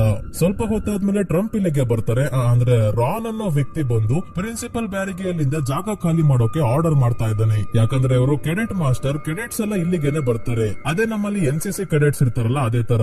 ಈ ಜಾಗವನ್ನ ನಾವು ಬುಕ್ ಮಾಡಿದೀವಿ, ತಕ್ಷಣ ಜಾಗ ಖಾಲಿ ಮಾಡಿ, ಇಲ್ಲ ಅಂದ್ರೆ ನಾವೇ ಮಾಡಿಸ್ತೀವಿ ಅಂತ ಬ್ಲಾಕ್ ಮೇಲ್ ಮಾಡ್ತಿದ್ದಾರೆ ಟ್ರಂಪ್. ಅದೇ ರಾನ್. ಆದ್ರೆ ವೆನ್ಸ್ಡೇ ಈ ಜಾಗ ನಿಮಗೆ ಬೇಕು ಅಂದ್ರೆ ಒಂದು ಗೇಮ್ ಆಡೋಣ, ಅದರಲ್ಲಿ ಗೆದ್ದವ್ರಿಗೆ ಈ ಜಾಗ, ಸೋತವರು ಮನೆಗೆ ಹೋಗ್ತಾರೆ ಅಂತ ಹೇಳ್ತಾಳೆ. ಮೊದಲು ಔಟ್ಕಾಸ್ಟ್ ಗಳ 2 ಟೀಮ್ ಮತ್ತೆ ಕೆಡೆಟ್ಸ್ ಗಳ 2 ಟೀಮ್ ಮಾಡಿ 2 ಬೇರೆ ಬಣ್ಣದ ಜೆಫರ್ ಅನ್ನೋ ವಸ್ತು ಇದೆ, ಇದನ್ನ ಕೆಡೆಟ್ಸ್ ನ ಒಂದು ಟೀಮ್ಗೆ ಮತ್ತೆ ಔಟ್ಕಾಸ್ಟ್ ನ ಒಂದು ಟೀಮ್ಗೆ ಕೊಡ್ತಾರೆ. ಇದನ್ನ ಇವರು ತಮ್ಮ ಬಳಿ ಸುರಕ್ಷಿತವಾಗಿ ಇಟ್ಕೊಂಡು ಡಿಫೆಂಡ್ ಮಾಡ್ಕೋಬೇಕಾದ್ರೆ ಆಪೋಸಿಟ್ ಟೀಮ್ ಅವರು ಈ ಜೆಫರ್ ನ ಕಿತ್ಕೊಂಡು ಓಡ್ ಬಂದು ಇಲ್ಲಿ ಟವರ್ ಇದೆ ಅದರ ಮೇಲೆ ಇಡಬೇಕು. ಮೊದಲು ಯಾರು ಜೆಫರ್ ನ ತಂದಿಡ್ತಾರೋ ಅವರು ವಿನ್ ಆಗ್ತಾರೆ. ಗೇಮ್ ಶುರು ಆಗುತ್ತೆ. ಔಟ್ಕಾಸ್ಟ್ ನ ಟೀಮ್ ಅಲ್ಲಿ ಏಜಾಕ್ಸ್ ಮತ್ತೆ ಇನ್ನೊಬ್ಬ ಜೆಫರ್ ನ ಕಾಪಾಡ್ಕೋಬೇಕಾದ್ರೆ ಕೆಡೆಟ್ಸ್ ಬಂದು ಮೊದ್ಲೇ ಏಜಾಕ್ಸ್ ಗಾರ್ಗಾನ್ ಅಲ್ವಾ, ಅಂದ್ರೆ ಇವನ ತಲೆಯಲ್ಲಿ ಕೂದಲಲ್ಲ ಸಣ್ಣ ಸಣ್ಣ ಹಾವುಗಳಿರ್ತವೆ, ಅದನ್ನ ನೋಡಿದವರು ಕಲ್ಲಿನ ರೀತಿ ಆಗೋಗ್ತಾರೆ. ಅದಕ್ಕೆ ಅವನು ಟೋಪಿ ಹಾಕೊಳ್ಳೋದು. ಕೆಡೆಟ್ಸ್ ಇವನ ಟೋಪಿಗೆನೆ ಬಾಣ ಬಿಟ್ಟಾಗ ಇನ್ನೊಬ್ಬ ಇವನ ಹಾವನ್ನ ಅಂದ್ರೆ ತಲೆ ಮೇಲಿರೋ ಹಾವುಗಳನ್ನ ನೋಡಿ ಕಲ್ಲಾಗೋಗ್ತಾನೆ. ಮತ್ತೆ ಜೆಫರ್ ನ ಕೆಡೆಟ್ಸ್ ಎತ್ಕೊಂಡು ಟವರ್ ಕಡೆ ಓಡ್ತಾರೆ. ಅದೇ ವೆನ್ಸ್ಡೇ ಮೊದಲು ವೇರ್ವುಲ್ಫ್ ಆಗಿರೋ ಈನಿಡ್ ಮತ್ತೆ ಬ್ರೂನೋನ ಕಳಿಸಿದಾಗ ಕೆಡೆಟ್ಸ್ ಟೇರ್ ಗ್ಯಾಸ್ ನ ಹಾಕಿದ್ರು, ಹಾಗಾಗಿ ಏನು ಕಾಣ್ತಿಲ್ಲ. ಹಿಂದೆನೆ ಯೂಜಿನ್ ತನ್ನ ಜೇನು ಹುಳುಗಳಿಂದ ಕೆಡೆಟ್ಸ್ ಮೇಲೆ ದಾಳಿ ಮಾಡಿದಾಗ ಜೇನು ಹುಳುಗಳಿಂದ ಕಚ್ಚಿಸ್ಕೋಬೇಕಾದ್ರೆ ವೆನ್ಸ್ಡೇ ಹೋಗಿ ಜೆಫರ್ ನ ಎತ್ಕೊಂಡು ಓಡೋದೇನೋ ಓಡ್ತಾಳೆ. ಆದ್ರೆ ಜೆಫರ್ ನ ಎತ್ಕೊಂಡು ಹೋಗ್ತಿರೋ ಕೆಡೆಟ್ ಆಗ್ಲೇ ಟವರ್ ಹತ್ತುತ್ತಾ ಇದ್ದಾನೆ. ಅದಕ್ಕೆ ವೆನ್ಸ್ಡೇ ಈಗ ಬೆಟ್ಟದ ಮೇಲೆ ಇರೋದ್ರಿಂದ ಕ್ರಾಸ್ ಬೋ ಇಂದ ಟವರ್ ಗೆನೆ ಹುಕ್ ನ ಶೂಟ್ ಮಾಡಿ ಕೇಬಲ್ ನ ಸಹಾಯದಿಂದ ಜಾರ್ಕೊಂಡ್ ಬಂದು ಕೆಡೆಟ್ ಗೆ ಓದ್ಬಿಟ್ಟು ತನ್ನ ಟೀಮ್ ನ ಜೆಫರ್ ನ ಸ್ಟ್ಯಾಂಡ್ ಮೇಲೆ ಇಟ್ಟಿದ್ರಿಂದ ಔಟ್ ಕಾಸ್ಟ್ ಗಳು ಗೆಲ್ತಾರೆ. ರಾನ್ ಯಾರಿಗೂ ಮುಖ ತೋರ್ಸಕ್ಕಾಗದೆ ತಮ್ಮ ಕೆಡೆಟ್ಸ್ ನ ಕರ್ಕೊಂಡು ಹೋಗಿ ರಿವೆಂಜ್ ಪ್ಲಾನ್ ಮಾಡ್ತಾ ಇದ್ದಾರೆ. ಮತ್ತೆ ಇವರನ್ನೆಲ್ಲ ಏನಾದ್ರೂ ಮಾಡಿ ಇಲ್ಲಿಂದ ಓಡಿಸಲೇಬೇಕು ಅಂತ. ಇವತ್ ರಾತ್ರಿ ಎಲ್ಲರೂ ಕ್ಯಾಂಪ್ ಫೈರ್ ಹಾಕಿ ಕುತ್ಕೊಂಡು ಹಾಡೆಲ್ಲ ಹಾಡ್ತಾ ಇದ್ದಾರೆ. ವೆನ್ಸ್ಡೇ ಥಿಂಗ್ ಜೊತೆ ಬ್ರಾಡ್ಬರಿನ ಆಫೀಸ್ ಗೆ ಬರ್ತಾಳೆ. ಇಲ್ಲಿರೋ ಕನ್ನಡಿಯ ಹಿಂದೆ ಅವನು ಮತ್ತೆ ಗ್ಯಾಲ್ಫಿನ್ ಯಾವ ಕೇಸ್ ಬಗ್ಗೆ ಇನ್ವೆಸ್ಟಿಗೇಟ್ ಮಾಡ್ತಿದ್ದಾರೆ ಅನ್ನೋದು ಗೊತ್ತಾಯ್ತು. ತುಂಬಾನೇ ವರ್ಷಗಳಿಂದ 10 ಔಟ್ಕಾಸ್ಟ್ ಗಳು ವಿಲ್ಲೋ ಹಿಲ್ ಮೆಂಟಲ್ ಹಾಸ್ಪಿಟಲ್ ಅಲ್ಲಿ ಸಾವನ್ನಪ್ಪಿದ್ದಾರೆ. ಅವರ ಸಾವಿಗೆ ಕಾರಣ ಏನು ಅಂತ ಎಲ್ಲೂ ಸರಿಯಾಗಿ ಹಾಸ್ಪಿಟಲ್ ಅವರು ಹೇಳಿಲ್ಲ. ಈ ಎಲ್ಲಾ ಔಟ್ಕಾಸ್ಟ್ ಗಳ ಸಾವಿಗೂ ಲೋಯಿಸನ್ ಅವರು ಕಾರಣ. ಈ ಲೋಯಿಸನ್ ಮಹಿಳೆ ಔಟ್ಕಾಸ್ಟ್ ಗಳನ್ನ ಟಾರ್ಗೆಟ್ ಮಾಡ್ತಿರೋದು ನೋಡಿದ್ರೆ ನೆಕ್ಸ್ಟ್ ಈ ನಿಡ್ನ ಕೂಡ ಇವಳೆ ಸಾಯಿಸಬಹುದು. ಹಾಗಾಗಿ ತನಗೆ ಮತ್ತೆ ವಿಷನ್ ಕಾಣಿಸೋ ಹಾಗೆ ಏನಾದ್ರೂ ಮಾಡ್ಕೋಬೇಕು. ಈ ರೀತಿ ಮಾಡ್ಬೇಕು ಅಂದ್ರೆ ಗುಡಿ ಆಡಮ್ಸ್ ನ ಬುಕ್ ಬೇಕು. ಬುಕ್ ನ ಇವ್ರ ಅಮ್ಮ ಮಾರ್ಟಿಶಿಯಾ ಕೊಡ್ತಿಲ್ಲ. ಅದೆಲ್ಲ ಸರಿ. ವೆನ್ಸ್ಡೇ ಬ್ರಾಡ್ಬರಿನ ಆಫೀಸ್ ಅಲ್ಲಿ ಇರೋದು ಆ ಒಂದು ಕಣ್ಣಿನ ಕಾಗೆ ನೋಡ್ತಾ ಇದೆ. ಕ್ಯಾಂಪ್ ಅಲ್ಲಿ ಏಜಾಕ್ಸ್ ಈ ನಿಡ್ ಹತ್ರ ಮಾತಾಡ್ತಾ ಇದ್ದಾನೆ. ಯಾಕೆ ನನ್ನ ಹತ್ರ ಮಾತಾಡ್ತಿಲ್ಲ, ನನಗೇನು ಹೇಳ್ದಲೆ ಬೇರೆ ಹುಡುಗರ ಜೊತೆ ಓಡಾಡ್ತಿದ್ಯಲ್ಲ ಅಂದಾಗ ಈ ನಿಡ್ ಮಾಡೋದೆಲ್ಲ ಮಾಡಿ ಸಾರಿ ಕೇಳ್ತಾಳೆ. ಫಸ್ಟ್ ನಿನಗೆ ಹೇಳ್ಬೇಕಾಗಿತ್ತು, ಏನಾಯ್ತು ಅಂತ ಗೊತ್ತಿಲ್ಲ, ಗೊತ್ತಾಯ್ತಿಲ್ಲ, ಬ್ರೂನೋ ಮತ್ತೆ ನಾನು ತುಂಬಾನೇ ಕ್ಲೋಸ್ ಆಗೋದ್ವಿ ಅಂತ ಹೇಳ್ತಾ ಇದ್ದಾಳೆ. ಅದಕ್ಕೆ ಬೇಜಾರು ಮಾಡ್ಕೊಂಡು ಹೋಗ್ತಾನೆ ಏಜಾಕ್ಸ್. ವೆನ್ಸ್ಡೇ ಮಾರ್ಟಿಷಿಯಾ ಬಳಿ ಬಂದು ತನ್ನ ತಾಯಿಗೆನ ತನ್ನ ಜೊತೆ ಸ್ವೋರ್ಡ್ ಫೈಟ್ ಮಾಡೋಕೆ ಚಾಲೆಂಜ್ ಮಾಡ್ತಾ ಇದ್ದಾಳೆ, ಅದು ಕಣ್ಣಿಗೆ ಬಟ್ಟೆ ಕಟ್ಕೊಂಡು. ಯಾಕೆಂದ್ರೆ ಮಾರ್ಟಿಷಿಯಾ ಜೊತೆ ಫೈಟ್ ಮಾಡಿ ಗೆದ್ದು ಗುಡಿ ಆಡಮ್ಸ್ ನ ಬುಕ್ ಅನ್ನ ಇಸ್ಕೊಳ್ಳೋಕೆ. ಇದೇ ಸಮಯಕ್ಕೆ ಇಲ್ಲಿಗೆ ಗೋಮೆಸ್ ಬಂದಾಗ ನಾನು ನನ್ನ ಮಗಳು ಕಾಡಿಗೆ ಕತ್ತಿ ವರ್ಷಗೆ ಹೋಗ್ತಾ ಇದೀವಿ ಅಂತ ಮಾರ್ಟಿಷಿಯಾ ಹೇಳ್ತಾಳೆ. ಅಯ್ಯೋ ಹೀಗ್ಯಾಕ್ ಮಾಡ್ತೀರಾ, ಜಗಳ ಮಾಡ್ಕೋಬೇಡಿ ಅಂತ ಇವ್ರು ಹೇಳಲ್ಲ. ಹೌದಾ, ಹೋಗಿ ಎಂಜಾಯ್ ಮಾಡ್ಕೊಂಡ್ ಬನ್ನಿ, ನಾನು ಸ್ನಾನಕ್ಕೆ ಹೋಗ್ಬೇಕು ಅಂತ ಹೊರಡ್ತಾರೆ ಗೋಮೆಸ್. ಅದೇ ರಾನ್ ತಮ್ಮ ಕೆಡೆಟ್ಸ್ ನ ಕರ್ಕೊಂಡ್ ಬಂದು ಔಟ್ ಕಾಸ್ಟ್ ಗಳ ಮೇಲೆ ದಾಳಿ ಮಾಡೋಕೆ ನೋಡಿದಾಗ ಇವರ ಹಣೆ ಬರೋಕೆ ರಾನ್ ಮೊದಲು ಸ್ಲರ್ಪ್ ಇರೋ ಟೆಂಟ್ ಗೆನೆ ಹೋಗ್ತಿದ್ದಂಗೆ ಸ್ಲರ್ಪ್ ಇವರನ್ನ ಹಿಡ್ಕೊಂಡು ಮಿದುಳನ್ನ ತಿಂದು ಸಾಯಿಸ್ಬಿಡ್ತಾನೆ. ಇದನ್ನ ನೋಡಿದ ಕೆಡೆಟ್ಸ್ ತಪ್ಪಿಸ್ಕೊಂಡು ಓಡ್ ಹೋಗ್ತಾರೆ. ಸ್ಲರ್ಪ್ ಹೊರಗೆ ಬಂದರೆ ಗೊತ್ತಾಗ್ಲಿ ಅಂತ ಪಕ್ಸ್ಲಿ ರಾಕೆಟ್ ಗಳನ್ನ ಟೆಂಟ್ ಹತ್ರ ಇಟ್ಟಿದ್ದ. ಸ್ಲರ್ಪ್ ಹೊರಗೆ ಬರ್ತಿದ್ದಂಗೆ ರಾಕೆಟ್ ಗಳೆಲ್ಲ ಟ್ರಿಗರ್ ಆಗಿ ಆಕಾಶಕ್ಕೆ ಹಾರ್ತವೆ. ಇದರಿಂದ ಯೂಜಿನ್ ಮತ್ತೆ ಪಕ್ಸ್ಲಿಗೆ ಗೊತ್ತಾಯ್ತು ಸ್ಲರ್ಪ್ ಹೊರಗೆ ಬಂದಿದ್ದಾನೆ ಅಂತ. ಸ್ನಾನಕ್ಕೆ ಹೋಗ್ತಿದ್ದ ಗೋಮೆಸ್ ಪಟಾಕಿಗಳನ್ನ ನೋಡಿ ಇದು ನನ್ ಮಗ ಅಂದ್ರೆ ಅಂತ ಖುಷಿಯಾಗಿ ಸ್ನಾನಕ್ಕೆ ಹೋಗ್ತಾರೆ. ಇಂತ ಕೆಲಸ ಮಾಡೋದು ವೆನ್ಸ್ಡೇ ಇಲ್ಲ ಪಕ್ಸ್ಲಿ ಅಂತ ಇವ್ರಿಗೂ ಕೂಡ ಗೊತ್ತು. ಕಾಡಲ್ಲಿ ಅಮ್ಮ ಮಗಳು ಫೈಟ್ ಮಾಡೋಕೆ ಬಂದಿದ್ದಾರೆ. ಇಬ್ಬರು ತಮ್ಮ ತಮ್ಮ ಬಟ್ಟೆಗೆ ಗ್ಲಾಸ್ ಇಂದ ಮಾಡಿರೋ ಹಾರ್ಟ್ ನ ಸಿಗಿಸ್ಕೊಂತಾರೆ. ಕತ್ತಿಯಲ್ಲಿ ಯಾರು ಮೊದಲು ಈ ಗ್ಲಾಸ್ ಹಾರ್ಟ್ ನ ಹೊಡಿತಾರೋ ಅವರು ವಿನ್ ಆಗ್ತಾರೆ. ವೆನ್ಸ್ಡೇ ವಿನ್ ಆದ್ರೆ ಬುಕ್ ವಾಪಸ್ ಕೊಡ್ಬೇಕು, ಅದೇ ಮಾರ್ಟಿಷಿಯಾ ವಿನ್ ಆದ್ರೆ ಬುಕ್ ನ ಸುಟ್ಟು ಹಾಕ್ತಾಳಂತೆ. ಇಬ್ಬರು ಈಗ ಕಣ್ಣಿಗೆ ಬಟ್ಟೆ ಕಟ್ಕೊಂಡು ಫೈಟ್ ಶುರು ಮಾಡ್ತಾರೆ. ಯಾವ ಆಂಗಲ್ ಇಂದ ನೋಡಿದ್ರು ಮಾರ್ಟಿಷಿಯಾನೇ ಗೆಲ್ಲೋ ಹಾಗೆ ಕಾಣ್ತಿರೋದು. ವೆನ್ಸ್ಡೇ ತನ್ನ ತಾಯಿಗೆನೆ ಚಾಲೆಂಜ್ ಮಾಡಿ ತಪ್ಪು ಮಾಡಿದಳೆ. ಇನ್ನೊಂದ್ ಕಡೆ ತಪ್ಪಿಸ್ಕೊಂಡಿರೋ ಸ್ಲರ್ಪ್ ಕೊಡಲಿ ತಗೊಂಡು ಯಾರೋ ಬಾತ್ರೂಮ್ ಅಲ್ಲಿ ಸಂಗೀತ ಕಾರ್ಯಕ್ರಮ ಮಾಡ್ತಿದಾರಲ್ಲ ಅಂತ ಒಳಗೆ ಬರ್ತಾನೆ. ಇಲ್ಲಿ ಸ್ನಾನ ಮಾಡ್ಕೊಂಡು ಹಾಡಾಡ್ತಾ ಇರೋದು ಗೋಮೆಸ್. ಸ್ಲರ್ಪ್ ಬಾತ್ರೂಮ್ ನ ಡೋರ್ ನ ಕೊಡಲಿಯಿಂದ ಹೊಡೆದಾಕಿ ಗೋಮೆಸ್ ಅವರ ಹಿಂದೆ ನೆಕ್ತಾ ಇದ್ದಾನೆ. ಇವರು ತಮ್ಮ ಹೆಂಡತಿ ಮಾರ್ಟಿಷಿಯಾ ಬಂದಿದ್ದಾಳೆ ಅನ್ಕೊಂಡು ಇದ್ಯಾಕೆ ಮೂಡಿಗೆ ಬಂದಿರೋ ಹುಲಿ ಆಡ್ದಂಗ್ ಆಡ್ತಾ ಇದ್ಯಾ, ಕೊಡಲಿಯಲ್ಲಿ ಆಟ ಆಡ್ಬೇಕಾ, ಬಂದೆ ತಾಳು ಅಂತ ಹಿಂದಿರುಗಿ ನೋಡಿದಾಗ ಸ್ಲರ್ಪ್ ನ ನೋಡಿ ಗಾಬರಿ ಆಗೋಗ್ತಾರೆ. ಸರಿಯಾದ ಸಮಯಕ್ಕೆ ಪಕ್ಸ್ಲಿ ಬಂದು ಸ್ಲರ್ಪ್ ಗೆ ಕರೆಂಟ್ ಶಾಕ್ ಕೊಟ್ಟು ಬಾತ್ರೂಮ್ ಇಂದ ಬಿಸಾಕ್ತಾನೆ. ಇಲ್ಲಿಂದ ಎದ್ದು ಕಾಡಿನ ಒಳಗೆ ಹೋಗ್ತಿದ್ದಾನೆ ಸ್ಲರ್ಪ್. ಈ ಕಡೆ ಅಮ್ಮ ಮಗಳು ಫೈಟ್ ಮಾಡ್ಬೇಕಾದ್ರೆ ನಮ್ಗೆ ಟೆನ್ಷನ್ ಆಗ್ತಿದೆ, ಗ್ಲಾಸ್ ಹಾರ್ಟ್ ಇರ್ಲಿ ಅದರ ಪಕ್ಕ ಇರೋ ರಿಯಲ್ ಹಾರ್ಟ್ ಗೆ ಎಲ್ಲಿ ಚುಚ್ಕೊಂತಾರೋ ಅಂತ. ಆದ್ರೆ ಮೊದ್ಲೇ ನಾವ್ ಅನ್ಕೊಂಡಂಗೆ ಮಾರ್ಟಿಷಿಯಾನೇ ವೆನ್ಸ್ಡೇ ಗ್ಲಾಸ್ ಹಾರ್ಟ್ ನ ಹೊಡೆದಾಕಿ ಗೆಲ್ತಾಳೆ. ಇದೇ ಸಮಯಕ್ಕೆ ಮಾರ್ಟಿಷಿಯಾಳ ಹಿಂದೆನೆ ಸ್ಲರ್ಪ್ ಬರ್ತಾ ಇರೋದನ್ನ ನೋಡಿ ವೆನ್ಸ್ಡೇ ತನ್ನ ಕತ್ತಿಯನ್ನ ಅದರ ತಲೆಗೆ ಬಿಸಾಕ್ತಾಳೆ. ಆಲ್ರೆಡಿ ಸತ್ತು ಜಾಂಬಿ ಆಗಿದ್ದಾನೆ, ಮತ್ತಿನೆಲ್ಲಿಂದ ಸಾಯ್ತಾನೆ, ಇವನನ್ನ ತಡಿಬಹುದು ಅಷ್ಟೇ, ಸಾಯ್ಸಕ್ಕಾಗಲ್ಲ. ಇಲ್ಲ ಮೆಕ್ಯಾನಿಕಲ್ ಹಾರ್ಟ್ ನ ನಾಶ ಮಾಡ್ಬೇಕು ಅಷ್ಟೇ. ಆಮೇಲೆ ಪೊಲೀಸ್ ಅವ್ರು ಬಂದು ಜಾಂಬಿನ ಎತ್ತಾಕೊಂಡು ಮೆಂಟಲ್ ಹಾಸ್ಪಿಟಲ್ ಗೆ ಹೋಗ್ತಾರೆ. ಮತ್ತೆ ಇದೇ ಜಾಗದಲ್ಲಿ ವೆನ್ಸ್ಡೇ ಆ ಒಂದು ಕಣ್ಣಿನ ಕಾಗಿನ ಕೂಡ ನೋಡ್ತಾಳೆ. ಅದು ಹೋಗಿ ದೂರದಲ್ಲಿ ನಿಂತಿರೋ ಒಬ್ಬ ವ್ಯಕ್ತಿ ಮೇಲೆ ಕುತ್ಕೊಳ್ಳುತ್ತೆ. ಯಾರದು ಅಂತ ನೋಡೋಷ್ಟ್ರಲ್ಲಿ ಕೆಡೆಟ್ ಮಾಸ್ಟರ್ ರಾನ್ ಅವರ ಡೆಡ್ ಬಾಡಿ ತಗೊಂಡು ಹೋಗ್ತಾ ಇರೋ ಆಂಬುಲೆನ್ಸ್ ಅಡ್ಡ ಬರುತ್ತೆ ಅಷ್ಟೇ. ಈ ಗ್ಯಾಪ್ ಅಲ್ಲೇ ಆ ವ್ಯಕ್ತಿ ಎಲ್ಲಿ ಹೋದ ಅಂತ ಗೊತ್ತಾಗ್ತಿಲ್ಲ. ನೋಡೋಕೆ ಅವಳು ಒಬ್ಳು ಮಹಿಳೆಯ ರೀತಿ ಕಾಣ್ತಿದ್ದಾಳೆ. ಅದೇ ವಿಲೋ ಹಿಲ್ ಮೆಂಟಲ್ ಹಾಸ್ಪಿಟಲ್ ಅಲ್ಲಿ ಡಾಕ್ಟರ್ ರೇಚಲ್ ದೊಡ್ಡ ತಪ್ಪನ್ನೇ ಮಾಡಿದ್ದಾರೆ. ಅದೇ ಜೈಲಲ್ಲಿ ಇದ್ದ ಲಾರೆಲ್ ನ ಹಾಸ್ಪಿಟಲ್ ಗೆ ಕರೆಸ್ಕೊಂಡಿರೋದು. ಕಾರಣ ಏನಂದ್ರೆ ಟೈಲರ್ ನ ನಾರ್ಮಲ್ ಮನುಷ್ಯನಾಗಿ ಮಾಡೋಕೆ ಇವಳಿಂದ ಹೆಲ್ಪ್ ತಗೊಳ್ಳೋಕೆ. ಇವಳೇ ಅಲ್ವಾ ಸ್ನೇಹಿತರೆ ಒಂದು ಗಿಡದಿಂದ ಎಕ್ಸ್ಟ್ರಾಕ್ಟ್ ಮಾಡಿರೋ ಕೆಮಿಕಲ್ ಇಂದ ಟೈಲರ್ ಒಳಗಿರೋ ಹೈಡ್ ಮಾನ್ಸ್ಟರ್ ನ ಹೊರಗೆ ಬರೋ ಹಾಗೆ ಮಾಡಿರೋದು. ಲಾರೆಲ್, ನೀವು ಈ ಹಾಸ್ಪಿಟಲ್ ನ ಬೇಸ್ಮೆಂಟ್ ಅಲ್ಲಿ ಔಟ್ ಕಾಸ್ಟ್ ಗಳ ಮೇಲೆ ಎಕ್ಸ್ಪೆರಿಮೆಂಟ್ ಮಾಡ್ತೀರಂತೆ. ಈ ವಿಷಯ ತುಂಬಾನೇ ಸಲ ಕೇಳಿದ್ದೀನಿ ಅಂದಾಗ ಔಟ್ ಕಾಸ್ಟ್ ಏನು ಏಲಿಯನ್ ಗಳ ಮೇಲೆನೆ ಎಕ್ಸ್ಪೆರಿಮೆಂಟ್ ಮಾಡ್ತಾ ಇದೀವಿ ಅಂತ ತಮಾಷೆಯಾಗಿ ಹೇಳ್ತಾರೆ ಡಾಕ್ಟರ್ ರೇಚಲ್. ಆದ್ರೆ ಈ ಹಾಸ್ಪಿಟಲ್ ನ ಬೇಸ್ಮೆಂಟ್ ಅಲ್ಲಿ ಔಟ್ ಕಾಸ್ಟ್ ಗಳ ಮೇಲೆ ಎಕ್ಸ್ಪೆರಿಮೆಂಟ್ ನಡೀತಾ ಇರೋದಂತೂ ನಿಜ.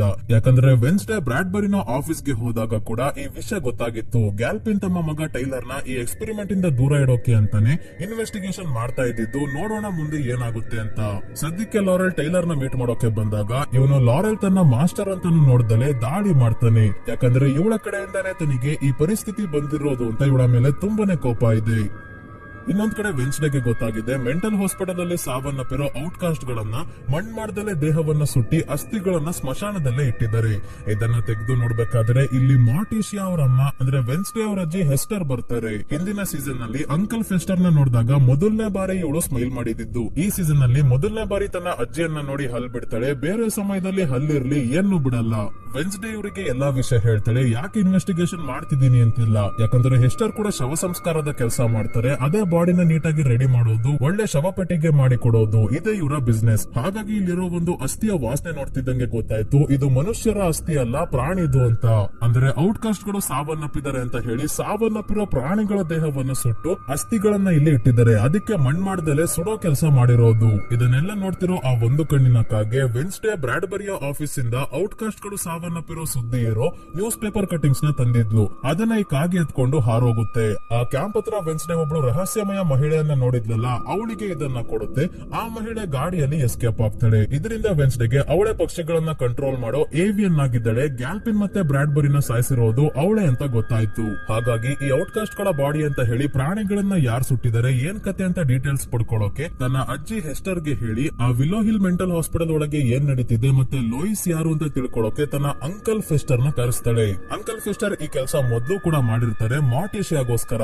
ಮಾರ್ಟಿಶಿಯಾಳ ತಂಗಿ ಒಫಿಲಿಯಾ ಅದೇ ವಿಲ್ಲೋ ಹಿಲ್ ಮೆಂಟಲ್ ಹಾಸ್ಪಿಟಲ್ ಅಲ್ಲಿ ಇರ್ತಾಳೆ. ಆದ್ರೆ ಆಮೇಲೆ ಅಲ್ಲಿಂದ ತಪ್ಪಿಸ್ಕೊಂಡು ಹೋಗಿರ್ತಾಳೆ. ಯಾಕೆ ಏನ್ ಕತೆ ಅಂತ ಇನ್ನೂ ಗೊತ್ತಾಗ್ಬೇಕು. ಸದ್ಯಕ್ಕೆ ಈಗ ಮೆಂಟಲ್ ಹಾಸ್ಪಿಟಲ್ ಗೆ ಹೋಗೋಕೆ ಒಂದು ಪ್ಲಾನ್ ಮಾಡಿದ್ದಾರೆ ಅಂಕಲ್ ಫೆಸ್ಟರ್. ಮೊದಲು ಅದೇ ಬಿಯಾಂಕಾ ಅವರಮ್ಮ ಇದ್ದಾರಲ್ಲ ಆ ಲಾಡ್ಜ್ ಅಲ್ಲಿ ಒಂದು ರೂಮ್ ತಗೊಂಡು ಇಲ್ಲಿ ಇರೋ ಬರೋ ವಸ್ತುಗಳನ್ನೆಲ್ಲ ಒಡೆದು ಹಾಕಿ ಬಾತ್ ಟಬ್ ಅಲ್ಲಿ ಕೂತಿದ್ದಾಗ ಲಾಡ್ಜ್ ಓನರ್ ಪೊಲೀಸ್ ಅವ್ರನ್ನ ಕರೆಸ್ತಾರೆ. ಇದರಿಂದ ಅಂಕಲ್ ಫೆಸ್ಟರ್ ಮಾತ್ರ ಅಲ್ಲ ಬಿಯಾಂಕಾ ಅವ್ರ ಅಮ್ಮ ಕೂಡ ತಗ್ಲಾಕೊಂತಾರೆ.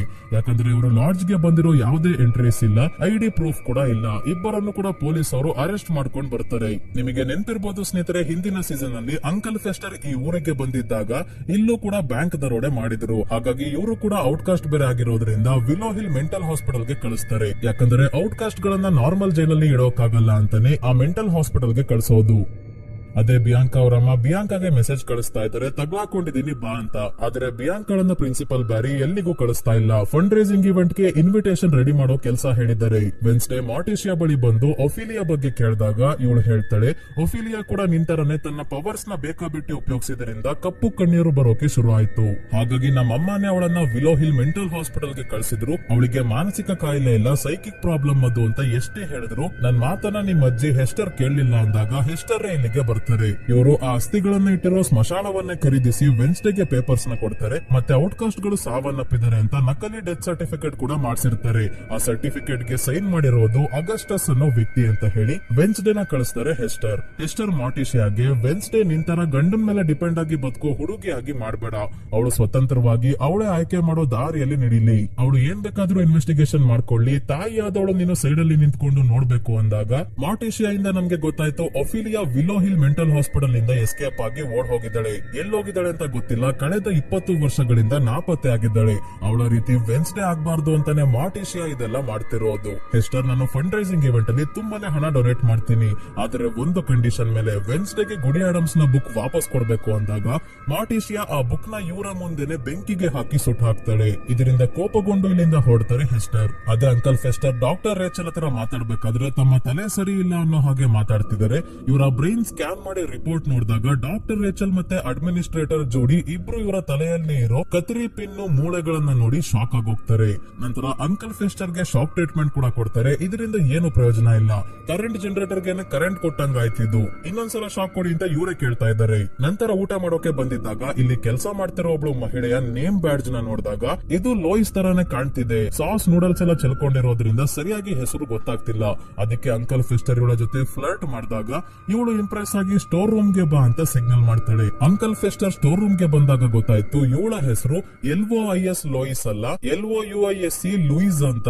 ಹೇಗೋ ಸ್ಟೋರ್ ರೂಮ್ ಗೆ ಬಂದಿದ್ದಾಯ್ತಲ್ಲ ವೇಸ್ಟ್ ಆಗ್ಬಾರ್ದು ಅಂತ ಲೈಟ್ ಆಫ್ ಮಾಡಿ ಕಾರ್ಯಕ್ರಮ ಶುರು ಹಚ್ಕೊಂತಾರೆ. ಸ್ಕೂಲ್ ಅಲ್ಲಿ ಆಗ್ನೆಸ್ ಡೆತ್ ಸರ್ಟಿಫಿಕೇಟ್ ಗೆ ಸೈನ್ ಮಾಡಿರೋ ಅಗಸ್ಟಸ್ ಅನ್ನೋ ವ್ಯಕ್ತಿ ಬಗ್ಗೆ ತಿಳ್ಕೊಂಡಿದ್ದಾಳೆ. ಅವರು ವಿಲ್ಲೋ ಹಿಲ್ ಮೆಂಟಲ್ ಹಾಸ್ಪಿಟಲ್ ಅಲ್ಲಿ ಮೊದಲು ಡಾಕ್ಟರ್ ಆಗಿದ್ರು. ಅದಕ್ಕಿಂತ ಮೊದಲು ನೆವರ್ಮೋರ್ ಅಕಾಡೆಮಿಯಲ್ಲಿ ಟೀಚರ್ ಆಗಿದ್ರು.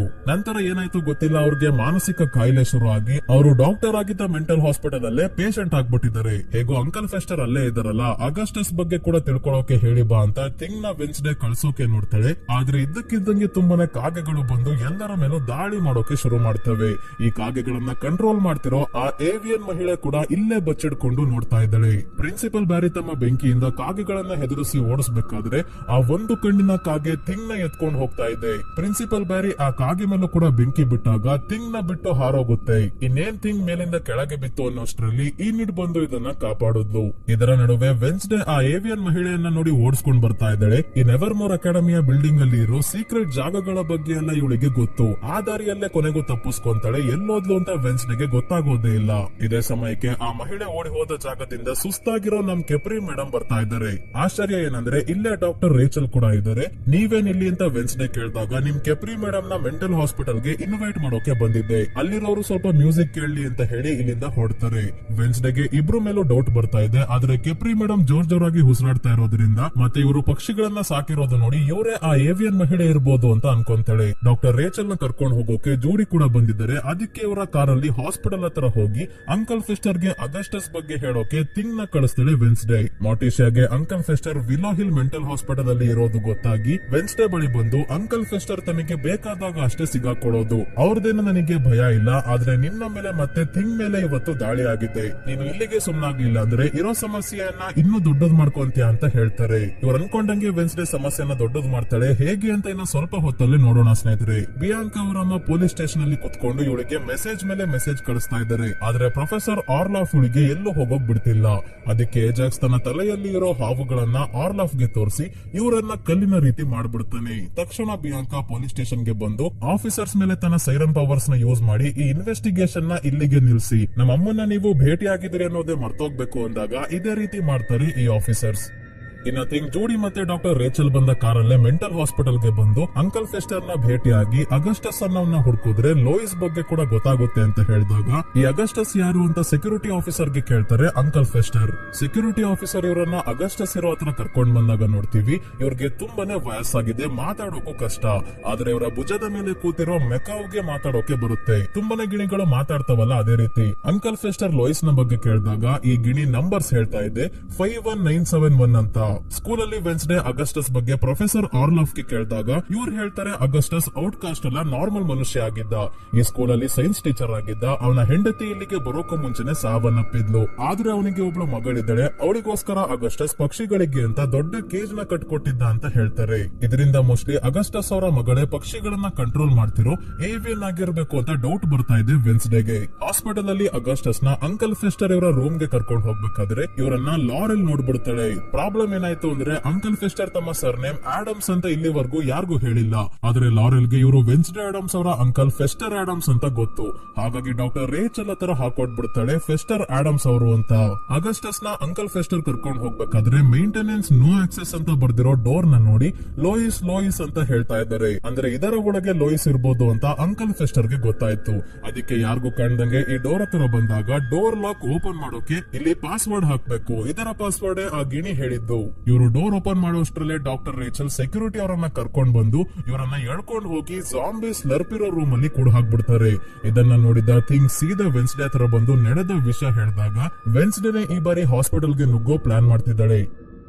ಆಗ್ನೆಸ್ ಹಾಸ್ಪಿಟಲ್ ನ ಬ್ಲೂ ಪ್ರಿಂಟ್ ಹೊಂಚ್ಕೊಂಡು ಬಂದಿದ್ದಾಳೆ. ಇವತ್ ರಾತ್ರಿನೇ ಕೆಪ್ರಿ ಮೇಡಮ್ ಮ್ಯೂಸಿಕ್ ಥೆರಪಿ ಕ್ಲಾಸ್ ಗೆ ಅಂತ ಹಾಸ್ಪಿಟಲ್ ಗೆ ಹೋಗ್ತಿದ್ದಾರೆ. ಅವರ ಕಾರ್ ಡಿಕ್ಕಿಯಲ್ಲಿ ಬಚ್ಚಿಡ್ಕೊಂಡು ಹೋಗಿ ಅಂಕಲ್ ಫೆಸ್ಟರ್ ನ ಕಾಪಾಡೋಕೆ ಡಿಸೈಡ್ ಮಾಡ್ತಾಳೆ. ಇನ್ನ ಈನೆಡ್ ಹಾಸ್ಪಿಟಲ್ ಹೊರಗೆ ಕುತ್ಕೊಂಡು ಏನಾದ್ರೂ ಸಮಸ್ಯೆ ಆದ್ರೆ ಪೊಲೀಸ್ ಅವರಿಗೆ ಫೋನ್ ಮಾಡೋಕೆ ಹೇಳ್ತಾಳೆ ವೆನ್ಸ್ಡೇ. ಪ್ಲಾನ್ ಪ್ರಕಾರ ವೆನ್ಸ್ಡೇ ಕೆಪ್ರಿ ಮೇಡಮ್ ನ ಡಿಕ್ಕಿಯಲ್ಲಿ ಅದರ ಕಾರ್ ಡಿಕ್ಕಿಯಲ್ಲಿ ಕುತ್ಕೊಂಡು ಹಾಸ್ಪಿಟಲ್ ಹತ್ರ ಬಂದಾಗ ಸೆಕ್ಯೂರಿಟಿ ಅವರು ಮೊದಲು ಕಾರ್ ನ ಚೆಕ್ ಮಾಡೋಕೆ ಬರ್ತಾರೆ. ಹೇಗೋ ಇದಕ್ಕೂ ಮೊದಲೇ ವೆನ್ಸ್ಡೇ ವ್ಯವಸ್ಥೆ ಮಾಡಿದ್ದಾಳೆ. ಅದೃಶ್ಯವಾಗಿರೋ ಆಗ್ನೆಸ್ ಆಫೀಸ್ ನ ಬಾತ್ರೂಮ್ ಗೆ ಹೋಗಿ ಕಮೋಡ್ ಕೆಳಗೆ ಡೈನಮೈಟ್ ಇಟ್ಟು ಬ್ಲಾಸ್ಟ್ ಮಾಡ್ತಾಳೆ. ಕಮೋಡ್ ಹಾರ್ಕೊಂಡ್ ಬಂದು ಆಫೀಸ್ ಟೇಬಲ್ ಮೇಲೆ ಕುತ್ಕೊಂಡಾಗ ಡಿಕ್ಕಿ ಓಪನ್ ಮಾಡ್ತಿದ್ದ ಆಫೀಸರ್ ಏನ್ ಬ್ಲಾಸ್ಟ್ ಆಯ್ತು ಅಂತ ನೋಡೋಕೆ ಹೋಗ್ತಾರೆ. ಇದೇ ಗ್ಯಾಪ್ ಅಲ್ಲಿ ಹಾಸ್ಪಿಟಲ್ ಒಳಗೆ ಓಡ್ತಾಳೆ ವೆನ್ಸ್ಡೇ. ಇಲ್ಲಿ ಅಂಕಲ್ ಫೆಸ್ಟರ್ ನ ಸದ್ಯದ ಗರ್ಲ್ ಫ್ರೆಂಡ್ ಲೂಯಿಸ್ ಇದ್ದಾಳಲ್ಲ, ಅವಳ ಸಹಾಯದಿಂದ ಅಂಕಲ್ ಫೆಸ್ಟರ್ ಇರೋ ಸೆಲ್ ಹತ್ರ ಹೊಡ್ತಾಳೆ.